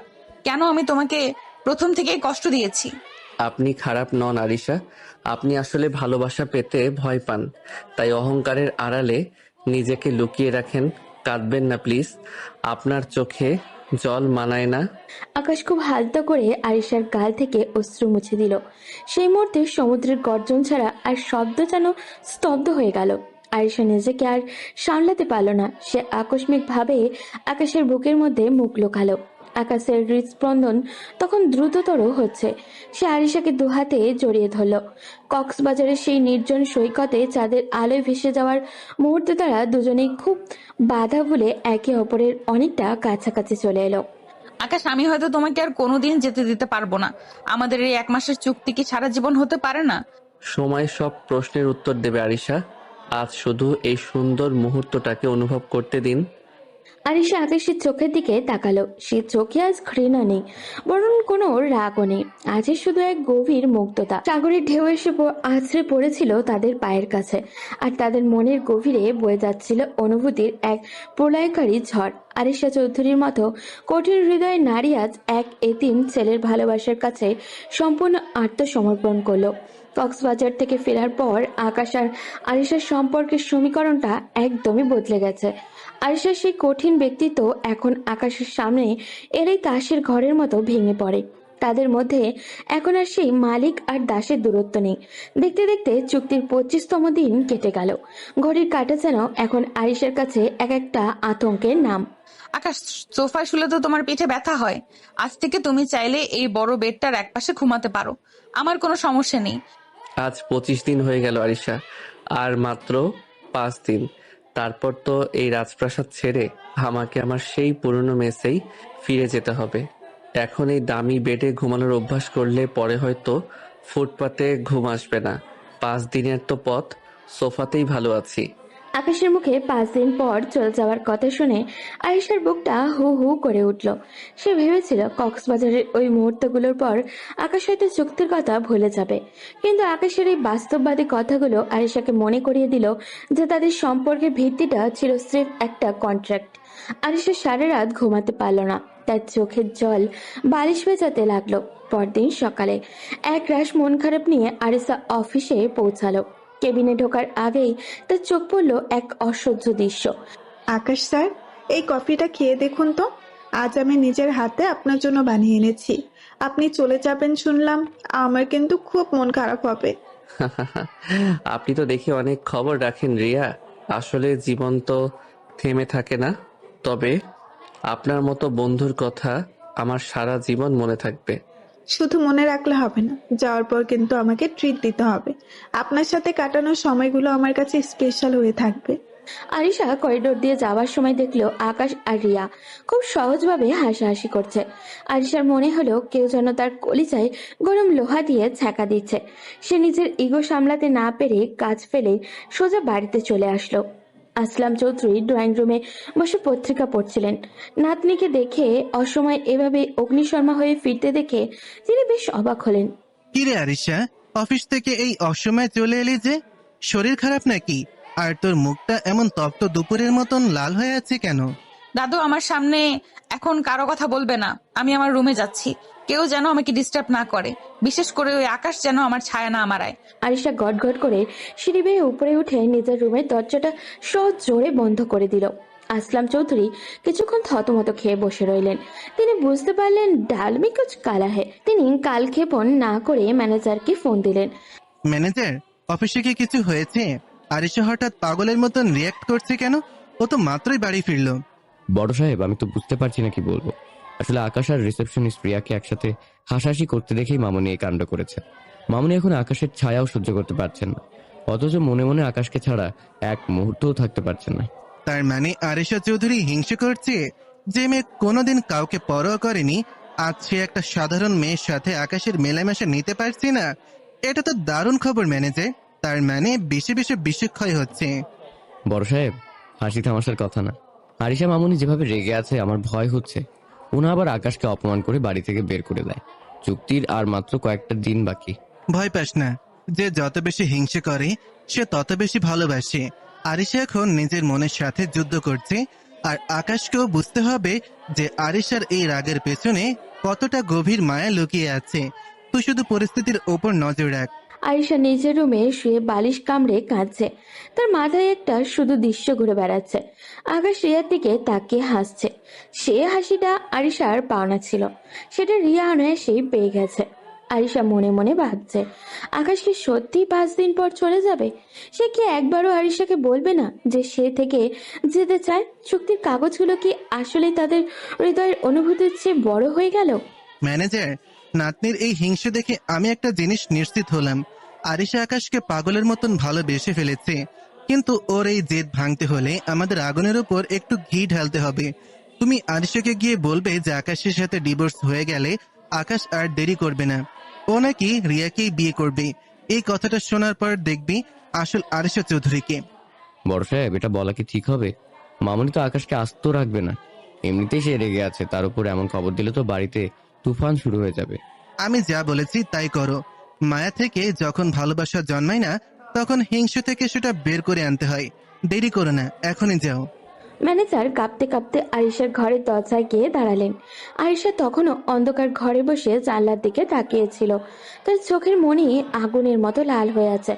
ম্যানেজার গলা পরিষ্কার করে ঘরে ঢুকলেন এবং আসলাম চৌধুরীকে শিখিয়ে দেওয়া কথাগুলো খুব সাবধানে আরিশার কানে দিলেন। খবরটি শুনে আরিশা পুরো শরীর কাঁপতে শুরু করলো। সে কোনো কথা না বলে পাগলের মতো আকাশের গেস্ট রুমের দিকে ছুটে গেল। তুই নিজেকে কি মনে করিস রে আকাশ? তোর এত বড় সাহস! আমি তোকে ডিভোর্স দেওয়ার আগেই তুই বিয়ের স্বপ্ন দেখছিস? ঢং করিস না একদম। তুই ভেবেছিস আমি জানবো না ওই রিয়াকে তুই বিয়ে করবি? 5 দিন শেষ হওয়ার আগেই তুই পরকাল গুছিয়ে ফেলছিস। ডিভোর্স? বিয়ের স্বপ্ন? আপনি কি আবোল তাবোল বলছেন আরিশা? আমি তো কিছুই বুঝতে পারছি না। আপনি মাঝরাতে এভাবে চড়াও হচ্ছেন কেন? তোকে আমি কেনা গোলাম হিসেবে এনেছিলাম, আর তুই আমার পিছে ছুরি মারছিস। এখন তুই আমার স্বামী, আমি তোকে এখনো তালাক দেইনি। আর আমাদের এই চুক্তি শেষ হবে কি হবে না তা আমি এখনো ঘোষণা করিনি। আমার পারমিশন ছাড়া তুই অন্য কোনো মেয়ের দিকে তাকানোর সাহস পাস কোথা থেকে? সব পুরুষের সমান চরিত্রহীন কোথাকার। মুখ সামলে কথা বলুন আরিশা। আপনি যাকে তাকে যা খুশি বলতে পারেন না। রিয়া শুধু আমার ফ্রেন্ড, আর আমাদের মধ্যে তো বিয়ের কোনো ভিত্তি ছিল না। এটা তো একটা কন্ট্রাক্ট ছিল। 5 দিন পর আমি তো আপনার কাছে কেউ না, আমি তো চলেই যাব। তখন আমি কার সাথে থাকলাম তাতে আপনার কি? কেউ না মানে কি? খবরদার আকাশ, ওই রিয়ার নাম নিবি না। ব্যক্তিত্বের দোহাই দিস না একদম। তোর মতো একটা এতিম ছেলের কিসের ব্যক্তিত্ব? তুই তো স্রেফ একটা ভাড়া করা অ্যাক্টর। এখন যাবি ওই রিয়ার কাছে গিয়ে পীড়িত করবি তো? সেটা আমি হতে দেব না। তোকে আমি ছাড়বই না, দেখি তুই কিভাবে বিয়ে করিস। যথেষ্ট হয়েছে আরিশা চৌধুরী। আপনার এই ইগো আর এই সন্দেহবাতিক মন নিয়ে আপনি কোনোদিন সুখী হতে পারবেন না। চরিত্র নিয়ে কথা বলবেন না। আমি আপনার কেনা হতে পারি, কিন্তু আমার ব্যক্তিত্ব আপনার ওই 50 লাখ টাকার চেয়ে অনেক বেশি দামি। আপনি পাগল হয়ে গেছেন আরিশা। আপনার এই জেদ আপনাকে ধ্বংস করে দিচ্ছে। আমি আর এক মুহূর্ত আপনার সাথে কথা বলতে চাই না। আরিশা আর আকাশ একে অপরের দিকে হিংস্রভাবে তাকিয়েছিল। রাগে আরিশার টেবিলের উপরে থাকা কাচের গ্লাসটা সজোরে ফ্লোরে আছড়ে ভেঙে পড়ল। কাচের টুকরো ছিটকে আকাশের হাতে লাগলেও আকাশ ভ্রুক্ষেপ করলো না। আয়েশা আকাশের আরো কাছে এগিয়ে গিয়ে তার কলারটা টেনে ধরল। মাঝরাতের নিস্তব্ধতা ভেঙে থ্রিভিলার সেই ঘরে শুরু হলো এক ভয়াবহ লড়াই। কিন্তু এই লড়াইয়ের আড়ালে আয়েশার চোখের কোণে যে জল গড়িয়ে পড়ছিল তা কেবল আকাশের হারানোর ভয় ছাড়া আর কিছুই ছিল না। ম্যানেজার চাচা, আকাশ কোথায়? ওকে কি আমি বসিয়ে বসিয়ে বেতন দেই যে ও রিসেপশনে গিয়ে ওই রিয়ার সাথে ঘন্টার পর ঘন্টা আড্ডা দেবে? ওকে এখনই আমার কেবিনে আসতে বলুন। কোনো অজুহাত আমি শুনতে চাই না। এই অফিসে কে বস আর কে এমপ্লয়ি সেটা আজ আমি বুঝিয়ে দেব। আপনি যান এখান থেকে। মামুনি, আকাশ তো একটা ফাইল চেক করতে গিয়েছিল, ও আসছে, তুমি শান্ত হও। এত রাগ করলে তোমারই শরীর খারাপ করবে। আমি ওকে পাঠিয়ে দিচ্ছি। ম্যানেজার বেরিয়ে যেতেই আরিশার কাছের দেওয়ালের উপর দিয়ে দেখলো আকাশের রিয়া হাসাহাসি করছে। রিয়ার হাতের ছোঁয়া আকাশের কাঁধে লাগতেই আরিশার মাথার রক্ত যেন চড়ে গেল। কিছুক্ষণ পর আকাশ কেবিনে ঢোকা মাত্রই আরিশার কানে কথা না বলে ধীর পায়ে এগিয়ে গিয়ে কেবিনের ভারী দরজাটা লক করে দিল। বাইরের শব্দ যেন এক লহমায় নিস্তব্ধ হয়ে গেল। আরিশা, আপনি দরজা লক করলেন কেন? আর এভাবে আমার দিকে এগিয়ে আসছেন কেন? কোনো জরুরি ফাইল সাইন করতে হবে? আপনার চোখ মুখ এমন লাল হয়ে আছে কেন আরিশা? ফাইল তো অনেক সাইন হবে আকাশ, কিন্তু তার আগে বলো রিসেপশনে রিয়ার সাথে কি এত রসলো গল্প হচ্ছিল? তোমাকে কি আমি এখনো প্রেম করার জন্য এনেছি এখানে? অধিকার নেই মানে? তুই এখনো আমার বাড়িতে আছিস, আমার নাম ব্যবহার করছিস, তোর প্রতিটা নিঃশ্বাসের ওপর আমার অধিকার আছে। তুই অন্য কোনো মেয়ের দিকে তাকাবি না। তাকাবি আর আমি সয়ে নেব? আপনি আবার শুরু করলেন। রিয়া শুধু কাজের কথা বলছিল। আপনার এই সন্দেহবাতিক মনটা কবে ঠিক হবে? আমি আপনার চুক্তিবদ্ধ স্বামী হতে পারি, কিন্তু আমার ব্যক্তিগত জীবনের উপর আপনার কোনো অধিকার নেই। আপনি সীমা ছাড়িয়ে যাচ্ছেন আরিশা। আরিশা একের পর এক ধাক্কা দিয়ে আকাশকে পেছনের দিকে সরিয়ে নিতে যেতে লাগলো। তার চোখে তখন হিংসে আর ভালোবাসার এক বিধ্বংসী আগ্নেয়গিরি। আকাশ পেছনের দিক থেকে সরতে সরতে হঠাৎই কেবিনে রাখা সোফার সাথে পা লেগে ভারসাম্য হারিয়ে ধপ করে পড়ে গেল। আরিশা সেই সুযোগে আকাশের উপরে ঝুঁকে পড়ল। আরিশার চুলের ঘান আর শরীরের উষ্ণতা আকাশের সর্প প্রতিরোধ ভেঙে দিল। আরিশা আর কোনো কথা না বলার সুযোগ দিল না। সে নিজের সমস্ত আবেগ আর না বলা অভিমানটুকু ঢেলে দিয়ে আকাশের ঠোঁটে নিজের ঠোঁট ডুবিয়ে দিল। চুপ করেছিস কেন? রেসপন্স কেন করছিস না? নাকি আমাকে এখন এইভাবে মেনে নিতে পারছিস না? নাকি ওই রিয়ার ছোঁয়া পাওয়ার পর আমার এই পাগলামি তোর কাছে বিষ মনে হচ্ছে? বল আকাশ, কথা বল। কেন করিস এমন আকাশ? কেন আমাকে এত কষ্ট দিস? তুই জানিস না তোকে আমি অন্য কারোর সাথে দেখলে আমার কলিজা ছিঁড়ে যায়? আরিশা, আপনি জানেন না আপনি কি করছেন? আপনি আমাকে পাগল করে দিচ্ছেন। আমি তো নিজেকে সামলানোর চেষ্টা করছিলাম, কিন্তু আপনি তো সব বাঁধ ভেঙে দিলেন। আপনি কি আসলেই চান আমি আপনাকে সেভাবে গ্রহণ করি যেভাবে একজন স্বামী তার স্ত্রীকে করে? আকাশ আর নিজেকে আটকে রাখতে পারল না। সেও আরিশার কোমর শক্ত করে হাত জড়িয়ে ধরে তাকে নিজের বুকের উপরে টেনে নিল।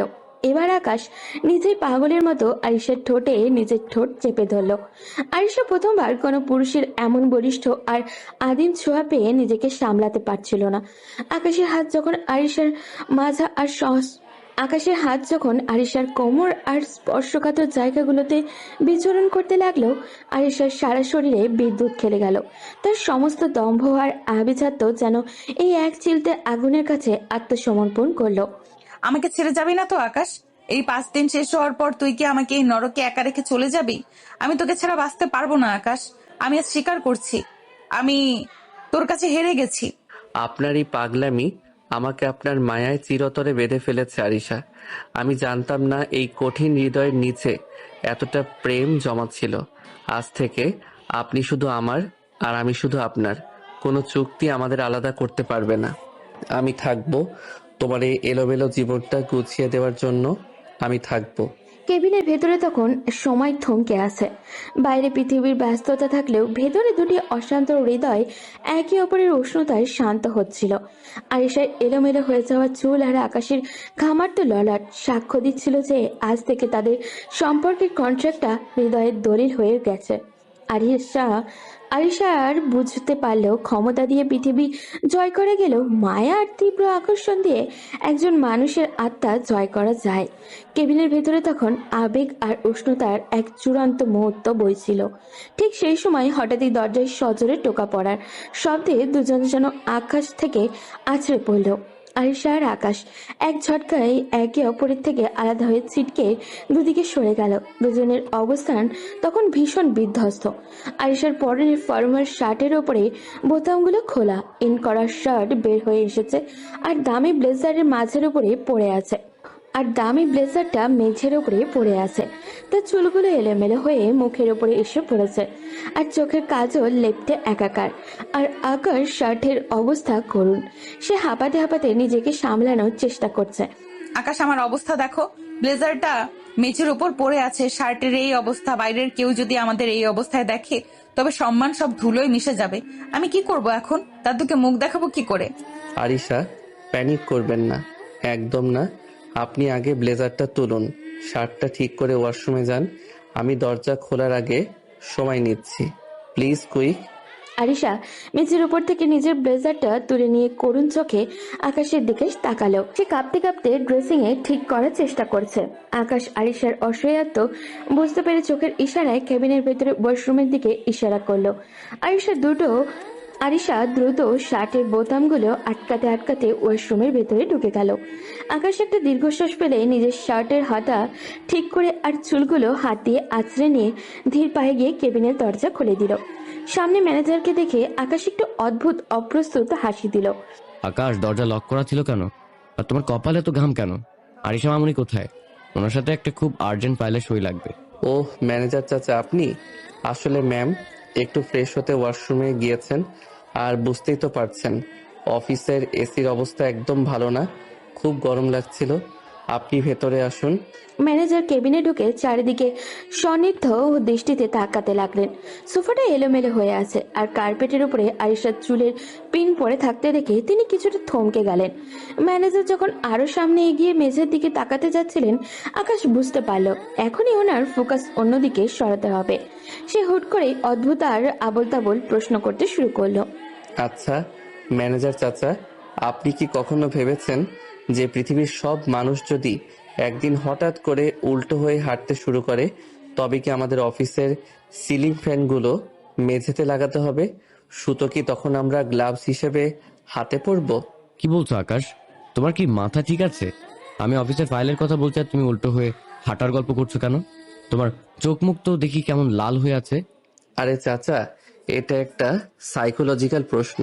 আর একটা কথা বলুন তো, সমুদ্রের সব জল যদি একদিন হঠাৎ স্ট্রবেরি জুস হয়ে যায়, তবে কি মাছগুলো সব মিষ্টি হয়ে যাবে? আপনি কি কখনো মিষ্টি ইলিশ মাছের কথা কল্পনা করেছেন? ইলিশ মাছের সাথে চিনি খেলে কেমন লাগবে বলুন তো? আকাশ, তুমি কি আজ অসুস্থ নাকি আরিশা মামুনি তোমাকে বেশি বকাঝকা করেছে? এসব কি পাগলের মতো কথা বলছো? তোমার পালস তো মনে হচ্ছে অনেক ফাস্ট। আমি একদম ফিট চাচা। আসলে আমি ভাবছিলাম যে বিড়াল যদি কথা বলতে পারতো, তবে কি তারা আমাদের ইনক্রিমেন্টের জন্য সুপারিশ করত? আপনি কি কখনো কোনো বিড়ালের ইন্টারভিউ নিয়েছেন? বিড়ালরা কি অ্যাকাউন্টিংয়ে ভালো হয়? ম্যানেজার আকাশের এই অর্থহীন কথা শুনে নিজের কপালে হাত দিলেন। তিনি ভাবলেন আকাশ হয়তো কাজের প্রেসারে পুরোপুরি মানসিক ভারসাম্য হারিয়ে ফেলেছে। তিনি আর কেবিনের পরিবেশ নিয়ে সন্দেহ করার কথা ভুলে গিয়ে আকাশকে শান্ত করার চেষ্টা করতে লাগলেন। এরই মধ্যে ওয়াশরুম থেকে আরিশা নিজেকে পুরোপুরি পরিপাটি করে বের হয়ে এলো। তার চেহারায় এখন সেই আগের বর্ষলভ গাম্ভীর্য, যদিও গালের লালিমা তখনও পুরোপুরি মোছেনি। ম্যানেজার চাচা, আপনি ওখানে? আকাশকে ইগনোর করুন। ও মাঝে মাঝে বেশি বই পড়ে, এমন ওয়েয়ার্ড সব কথাবার্তা বলে। দিন, ফাইলটা দিন, আমি সই করে দিচ্ছি। মামুনি, আকাশ তো দেখি বিড়ালের ইন্টারভিউ আর মিষ্টি ইলিশের গল্প শোনাচ্ছে আমাকে। ওর জন্য বোধহয় একজন ডাক্তার লাগবে। যাই হোক, আপনি সইটা করে দিন, আমি এক্ষুনি বের হব। আমার কেন জানি এখানে বেশিক্ষণ থাকতে অস্বস্তি লাগছে। আরিশা দ্রুত সই করে দিলেন। ম্যানেজারের ফাইলটা নিয়ে এক প্রকার দৌড়েই কেবিন থেকে বেরিয়ে গেলেন। তিনি যাওয়ার সময় মনে মনে ভাবছিলেন যে আরিশের সাথে থাকতে থাকতে বেচারা আকাশের মাথাটা বোধহয় সত্যিই গেছে। ম্যানেজার চলে যেতেই আরিশা আর আকাশ একে অপরের দিকে তাকিয়ে হো হো করে হেসে উঠল। তাদের এই হাসির আড়ালে লুকিয়েছিল এক গভীর স্বস্তি আর একে অপরের প্রতি জন্মানো সেই তীব্র অনুভূতি। কেবিনের সেই ঘটনার পর থেকে আকাশ আর আরিশার সম্পর্কটা এখন আর চুক্তির মধ্যে সীমাবদ্ধ নেই। অফিসের চার দেওয়াল আর চৌধুরী ভিলার অন্দরমহলে এখন চুইয়ে পড়ছে তাদের গোপন রোম্যান্স। আরিশার সেই তপ্ত মেজাজ এখন আকাশের একটা হাসিতেই জল হয়ে যায়। তবে অফিসের সবার চোখ এড়াতে তারা শুরু করেছে এক মিষ্টি লুকোচুরি প্রেম। আকাশ এই ফাইলটা নিয়ে একটু লাইব্রেরিতে আসো তো, একটু রেফারেন্স চেক করতে হবে। আসছি ম্যাম। লাইব্রেরির অন্ধকার কোণে বুক শেলফের আড়ালে আকাশ ফাইল হাতে দাঁড়িয়ে আরিশার পেছন থেকে এসে ওর হাতটা জাপটে ধরল। আকাশ চমকে ফিরে তাকাতেই দেখলো আরিশার মুখে একটা দুষ্টুমি ভরা হাসি। আরিশা, কেউ দেখে ফেললে তো কেলেঙ্কারি হয়ে যাবে। অফিসের মাঝখানে এসব কি পাগলামি? কেউ দেখবে না, ম্যানেজার চাচা মিটিং আর বাকিরা লাঞ্চে। কতক্ষণ ধরে তোমাকে শুধু দূর থেকে দেখছি, একবার ছুঁয়ে দেখতে ইচ্ছে করছিল।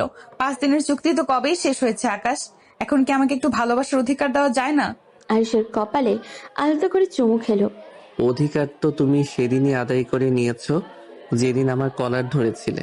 এখন চলো এখান থেকে বের হই, কেউ দেখলে কিন্তু দাদুর কানে খবর চলে যাবে। এই লুকোচুরি শুধু অফিসেই নয়, বাড়িতেও চলতে থাকে। গভীর রাতে সবাই যখন ঘুমিয়ে পড়ে আরিশা পা টিপে টিপে আকাশের গেস্ট রুমে চলে আসে। কখনো আইসক্রিম শেয়ার করে, তো আবার কখনো বা জানলার পাশে বসে চাঁদের আলোয় গল্প করে রাত পার করে দেয় ওরা। আয়েশা বুঝতে পারে এই লুকোচুরি আর ভালো লাগছে না ওদের। সে চায় আকাশকে বুক ফুলিয়ে নিজের স্বামী হিসেবে পরিচয় দিতে। পরদিন সকাল, আয়েশার সোজা আসলাম চৌধুরীর রুমে গিয়ে দাঁড়ালো। দাদু, তোমার সাথে আমার একটা সিরিয়াস কথা আছে। আমি আর লুকোচুরি করতে চাই না। আমি আকাশকে সামাজিকভাবে বিয়ে করতে চাই, সবাইকে জানিয়ে ধুমধাম করে। কি বললি তুই? তুই তো আকাশকে স্রেফ একটা কন্ট্রাক্ট হিসেবে এনেছিলি, হঠাৎ সামাজিক বিয়ের সিদ্ধান্ত কেন? তুই কি এই এতিম ছেলেটার সাথে সারা জীবন কাটাতে পারবি? পারবো দাদু, ও এতিম হতে পারে কিন্তু ওর মনটা অনেক বড়। ও আমাকে মানুষ হিসেবে চিনতে শিখিয়েছে। ওর মেধা আর ওর ভালোবাসা আমার জেদকে হারিয়ে দিয়েছে। আমি ওকে ছাড়া আর কাউকে নিজের জীবনে ভাবতে পারি না। আমি তো জানতামই যে তোদের এই নাটক একদিন সত্যি হবে। ম্যানেজার আমাকে সব খবরই দিত। তুই রাজি ছিলি না বলেই আমি চুপ ছিলাম। আর যখন তুই নিজে থেকে এসেছিস তখন আমি না বলি কি করে? আমি তো চাই আমার নাতনি সুখে সংসার করুক। আসলাম চৌধুরী অনুমতি পাওয়ার পর চৌধুরী ভিলায় শুরু হলো সাজো সাজো রব। পুরো শহরকে জানিয়ে দেওয়া হলো আজ আরিশা চৌধুরীর বিয়ের খবর। ধুমধাম করে সাজানো হলো পুরো বাড়ি। হলুদ থেকে শুরু করে বিয়ের অনুষ্ঠান সবখানেই ছিল রাজকীয়তার ছোঁয়া। আজ থেকে তুমি আর ভাড়া করা অভিনেতা নও আকাশ। আজ থেকে তুমি এই সাম্রাজ্যের আর আমার হৃদয়ের সত্যিকারের রাজা। আর আপনি আমার চিরকালের অহংকারী রানী। তবে মনে রাখবেন, আমি কিন্তু আপনার টাকা দেখে আসিনি। আমি এসেছি এই কঠিন হৃদয়ের আড়ালে লুকিয়ে থাকা ছোট্ট মেয়েটার খোঁজে। আকাশ আর আরিশা যখন একে অপরের দিকে তাকালো তখন তাদের চোখে ছিল আগামী দিনের সোনালী স্বপ্ন। আসলাম চৌধুরী দূরে দাঁড়িয়ে তৃপ্তির হাসি হাসছিলেন। ম্যানেজার চাচার চোখেও ছিল আনন্দের পানি। রিয়াও সে দূরে থেকে আকাশকে দীর্ঘশ্বাস ফেলেও তাদের জুটির জন্য শুভকামনা জানালো। এতিম আকাশ আজ সত্যি কোটিপতি বড় হলো, তবে সম্পদের জন্য নয়, ভালোবাসার ঝড়ে। পুরো চৌধুরী ভিলা আজ আলোকসজ্জা ঝলমল করছে। গেট থেকে শুরু করে মূল ফটক পর্যন্ত সাদা ও গোলাপি রঙের গোলাপের সমারোহ। আজ আরিশা চৌধুরী আর আকাশের সামাজিকভাবে বিয়ের দিন। শহরের নামি দামি সব অতিথি আজ আমন্ত্রিত। সবার মুখে একটাই কথা, আরিশা যাকে বিয়ে করছে সে নাকি সাধারণ কোনো মানুষ নয়, বরং এক অসামান্য মেধাবীর অধিকারী। বিয়ের এই জাঁকজমকপূর্ণ অনুষ্ঠানের মাঝেই আকাশ আর আরিশা ছোট ছোট কিছু মিষ্টি মুহূর্ত তৈরি হচ্ছিল। আকাশ, দেখো তো আমার মেকআপটা কি বেশি হয়ে গেছে? আমার কেন জানি খুব ভয় লাগছে। এত মানুষের সামনে আমি আগে কোনোদিন এইভাবে আসিনি। ভয় পেও না আরিশা, তোমাকে আজ একদম রূপকথার পরীর মতো লাগছে। এই লাল বেনারসি আর গয়নায় তোমাকে এত সুন্দর লাগবে আমি কল্পনাও করিনি। আমার দিকে তাকাও, মনে করো এখানে আমরা দুজন ছাড়া আর কেউ নেই। তুমি যখন পাশে থাকো তখন পৃথিবীটা অনেক বেশি নিরাপদ মনে হয়। আমি ভাবি যদি ওই দিন তোমাকে চুক্তিতে সই না করাতাম তবে কি আজ আমরা এই জায়গায় দাঁড়াতে পারতাম? বিয়ের আসরে কাজী সাহেব আসতেই পুরো বাড়ি নিস্তব্ধ হয়ে গেল। আসলাম চৌধুরী আকাশের কাঁধে হাত রেখে তাকে আসরে নিয়ে আসলেন। আরিশা তখন পর্দার আড়ালে বসে কাঁপছিল। যখন আকাশ কবুল বলল তখন আরিশার মনে হলো তার জীবনের দীর্ঘদিনের একাকিত্ব আজ ঘুচে গেল বোধ হয়। এরপর আরিশা কবুল বলার পালা। কম্পিত কণ্ঠ সে যখন 3 বার কবুল বলল তখন উপস্থিত সবাই হাততালি দিয়ে তাদের অভিনন্দন জানালো। আকাশ, আমি আজ আমার জীবনের সবচেয়ে মূল্যবান সম্পদ তোর হাতে তুলে দিলাম। আমি জানি আরিশা একটু জেদি, কিন্তু ওর মনটা কাচের মতন স্বচ্ছ। তুই ওকে আগলে রাখিস। আজ থেকে তুই শুধু আমার নাত জামাই না, আমার নিজের নাতি হিসেবেই মেনে নিলাম। এই এতিম কথাটা যেন আর কোনোদিন তোর মনে না আসে। এই বাড়িটা এখন তোরও। দাদু, আমি হয়তো এতিম হয়ে পৃথিবীতে এসেছিলাম, কিন্তু আজ আপনার মতো অভিভাবক আর আরিশার মতো জীবন সঙ্গিনী পেয়ে আমি পৃথিবীর সবচেয়ে ধনী মানুষ হয়ে গেছি। কথা দিচ্ছি দাদু, আপনাদের এই বিশ্বাস আমি কোনোদিন ভাঙতে দেব না। বিয়ের আনুষ্ঠানিকতা শেষ করে আকাশ আর আয়শা যখন পাশাপাশি বসলো, তখন ম্যানেজার চাচা একগাল হাসি নিয়ে এগিয়ে আসলেন। তার পেছনেই ছিল রিয়া। রিয়া আজ খুব সুন্দর করে একটা নীল শাড়ি পরে এসেছে। সে আকাশের সামনে এসে একগুচ্ছ ফুল বাড়িয়ে দিল। অভিনন্দন আকাশ স্যার আর আরিশা ম্যাম, আপনি আসলেই খুব লাকি। আকাশের মতো একজন মানুষকে জীবনসঙ্গী হিসেবে পাওয়া ভাগ্যের ব্যাপার। আপনারা সারা জীবন খুব সুখে থাকবেন। ধন্যবাদ রিয়া। আমার সাথে আকাশের যে বন্ধুত্ব বা ভালোবাসা, সেখানে তোমার অবদানও কম নয়। তোমার জন্যই তো আমি বুঝতে পেরেছিলাম যে আমি আকাশকে কতটা ভালোবাসি। আজ থেকে তুমি আমাদের অফিসে শুধু এমপ্লয়ি নও, আমাদের পরিবারের একজন ভালো বন্ধু হয়ে থাকবে। রাত যখন গভীর হলো, আয়েশা আর আকাশ তাদের ফুলসজ্জার ঘরে ঢুকলো। পুরো ঘরটা রজনীগন্ধার মিষ্টি গন্ধে ভরে আছে। আয়েশা জানলার পাশে গিয়ে দাঁড়ালো। বাইরে আকাশে তখন চাঁদটা আজ বড্ড বেশি উজ্জ্বল। আকাশ ধীর পায়ে এগিয়ে গিয়ে আয়েশাকে পেছন থেকে জড়িয়ে ধরলো। আয়েশা লজ্জায় আকাশের বুকে মাথা রাখলো। আরিশা, 1 মাসের সেই চুক্তিটা আজ থেকে এক জীবনের চুক্তিতে পরিণত হলো। আমি সারাটা জীবন তোমার হাত এভাবেই ধরে থাকতে চাই। তুমি কি থাকবে আমার পাশে? আমি তো তোমার মায়ে অনেক আগেই ধরা দিয়েছি আকাশ। আজ থেকে আর কোনো মালিক নেই, কোনো দাস নেই। আজ থেকে শুধু আমরা দুজনেই একে অপরের। এইভাবেই যেন আমাদের প্রতিটি ভোর আর রাত কাটে। আকাশের হাতের আঙুলগুলো আয়েশার আঙুলের ফাঁকে মিশে গেল। বাইরের নিস্তব্ধতা সাক্ষী দিচ্ছিল এক নতুন সূচনার। একসময় যা ছিল অভিনয়, আজ তা নিরেট বাস্তব। এতিম আকাশ আর মেধা আর ভালোবাসা দিয়ে জয় করে নিল আয়েশার কঠিন হৃদয়ের রাজ্য। এভাবেই চৌধুরী ভিলার ছাদে এক নতুন সোনালী ভোরের অপেক্ষায় সমাপ্ত হলো আকাশ ও আয়েশার অমিরন প্রেমের উপমা হয়ে রইল।